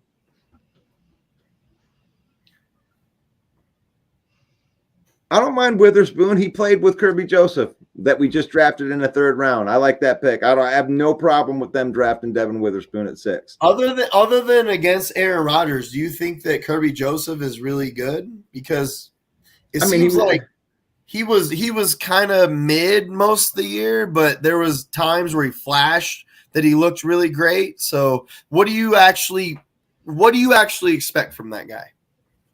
I mean, I think he'll be the starting safety. He'll go into his 2nd year. But what do you actually expect from him other than when he plays Aaron Rodgers and picks him off 14 times? He's a ball hawk. That's what he does. I mean, that's dangerous, though. You have the coaching put him in the you have the coaching put him in a position to where he can attack. Where he can, I'm such a big believer of not wanting pure ball hawks at safety because it draws out. Just for example, Clinton Dix was scared to tackle people, but he could pick anybody off in the back. He was a ball hawk. Morgan Burnett, ball hawk, but they didn't last because they couldn't. Let me look at him. They couldn't adapt, man. Clinton Dix was a huge ball hawk. That's all he did was pick people off. But he was scared to tackle people. Yeah, he's voided it sometimes. That's what I love about Amos. Amos is not scared of anybody. The only thing about Amos, he slowed down. He kind of slowed down last year. He slowed down. Well, he's old. What is he, 32 this year? I think he's turning 31, 32. I mean, if we bring him back, I think we're going to wait for the last freaking minute to bring him back. I think that's one of the big problems we have with Savage. He's not a great tackler, but he's a good ball hawk. He picks the ball off. He's just not a good tackler. I would love for us to pick up Branch, but we'll see what happens. Yeah, I mean, I'm looking at it looks like I'm staring off into space, but no, I'm looking at Kirby Joseph, and yeah, he's been a little inconsistent, but I mean, I think that's what happens when you do go for like you say, you're taking the chances, so you're either getting the interception or the guy scoring on you. So, damn if you do, damn if you don't. But they did bring in Chauncey Gardner-Johnson, and Tracy Walker is our starting safety. So it Gardner was a great pickup. Great pickup. Yeah, it was. I think that move takes pressure off of Kirby Joseph because he can kind of slide back into a depth type of role. And he won't have to have. So what are you going to do? Because I'm looking at some of his games. He did not play well from weeks 13 to 17. That's what I was saying though. Other than the Green Bay Packers, you know what I mean? He was kind of bad. But he actually played the first 4 from week 4 to week 9. He played outstanding. And then he got owned in Chicago, but we won that game. And then he played well in the New York, and then I think John Dorn brought up a good point. what the fuck do you do with Okuda at this point? Well, he's in the last year of his rookie deal. That's such a tough spot, though. You're in the last year of his he hasn't shown you that he can be your guy. That's a rough spot for your cornerback position. Okuda's another hit or miss. I mean, he had a game where he completely shut down Justin Jefferson, and then in the second game against Justin Jefferson, he gives up 190 yards or something like that. It was something ridiculous. So bringing in Cameron Sutton and Emmanuel Mosley as the 1 and 2, I think that definitely alleviates a lot of pressure off of Okuda because he gets to come in with all of that ability, skill set. Is Mosley going to be ready before season starts? I mean, there's nothing that would say that he wouldn't be. Okay, because I know he's still hurt on that ACL. He had an ACL injury, but those are 8-month injuries anymore. And he said the same thing about Toothpick, though. He's going to start the 4th week, then it was 6 weeks, then it was 8 weeks, then it was 10 weeks. Yeah, they did say that. Well, they did say that dude was going to come back pretty fast. I think that Williams was ready faster but we didn't need him to. Best thing for Lions too is yeah, don't rush him back. I mean, we had DJ Shark, Amon-Ra St. Brown, Reynolds. Let me ask you, Raymond was playing good. What do you consider shutting Justin Jefferson down? What do you consider by that? What do you mean by that? Well, in the game they played in Minnesota, he only had 2 catches for 17 yards. That's shut down. I mean, yeah, that is shut down. I agree. yeah. So because I was thinking. When you say shut down Justin Jefferson, I just keep thinking of Jaw Alexander just pushing him right in his shoulder, and he goes, oh! Like that's what I mean. But that's the thing is like where does Jeff Okudah struggle? Like when it comes to just speed receivers, he can mirror all those guys and do pretty well with it. He struggles with the big guys like DK Metcalf, who just blew his shit right up and owned him all game. So he struggles against the bigger wide receivers that can stand up to his physicality. But he's got all the physical tools to do what he needs to do. So this is going to be technically his 3rd year, going into his 3rd year, because you can't really count. I thought this was his 4th year. Yeah, but he spent one. The Achilles was an 18-month. Oh, okay, you're saying injury. You're saying because of injuries, this is going to be like his 3rd real year, like of playing. From a knowledge standpoint, yeah. Okay. And they put a lot on his plate. When Patricia, the first year, you put him out on an island, you get rid of Slay, and you're like, hey, I know that it was COVID and you didn't have a training camp, but here, go cover DeAndre Hopkins. Good luck. You know, this is what I don't like about Patricia. He thinks that he is so goddamn smart about everything. Whereas, when Bill Belichick's not holding your hand and telling you what to do, you're not that damn smart, are you? You know what I mean? I feel fucking smart right now. Look at that. What was Bill Belichick thinking? There you go. Oh, McCarthy used to do the same thing where he'd write on his shoulder with his pen. Remember that? And the players would start making fun of him because his shoulder was written on. And he's like, what are you guys laughing about? Oh, nothing. And McCarthy.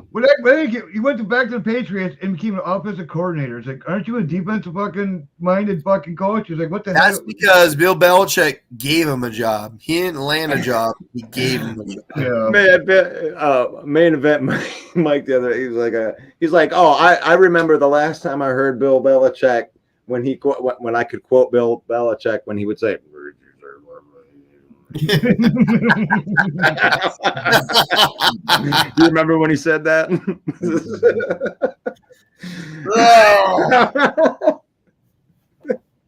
Oh, that's good. Oh gosh, guys, I gotta get off here, man. So can I just end the broadcast then, or do you have a theme music going out? Or no, you can go ahead and end it. Just say your show. I'm gonna say, hey, this is the Frozen Tundra Network. Thank you for everybody for being here. I love y'all. Thank you so much. We'll be back next Friday, or if Aaron Rodgers gets traded, we'll be back sooner. It's probably not going to happen. I'm going to move it over to Russell. You go ahead and say your piece. Actually, real quick. Actually, Russell, sorry. I'm going to let John Dorn say his last thoughts, and then Russell, you're going to take it off and just completely take over. All right. All I got to say is go Pack, go. Same old Lions. Fuck the skull. And Bears still suck. There you go. Russell, you completely take over. Russell Wayne from the Main Event 365 NFC North open mic each and every Monday at 7 p.m. Eastern. Come in and talk yo smack.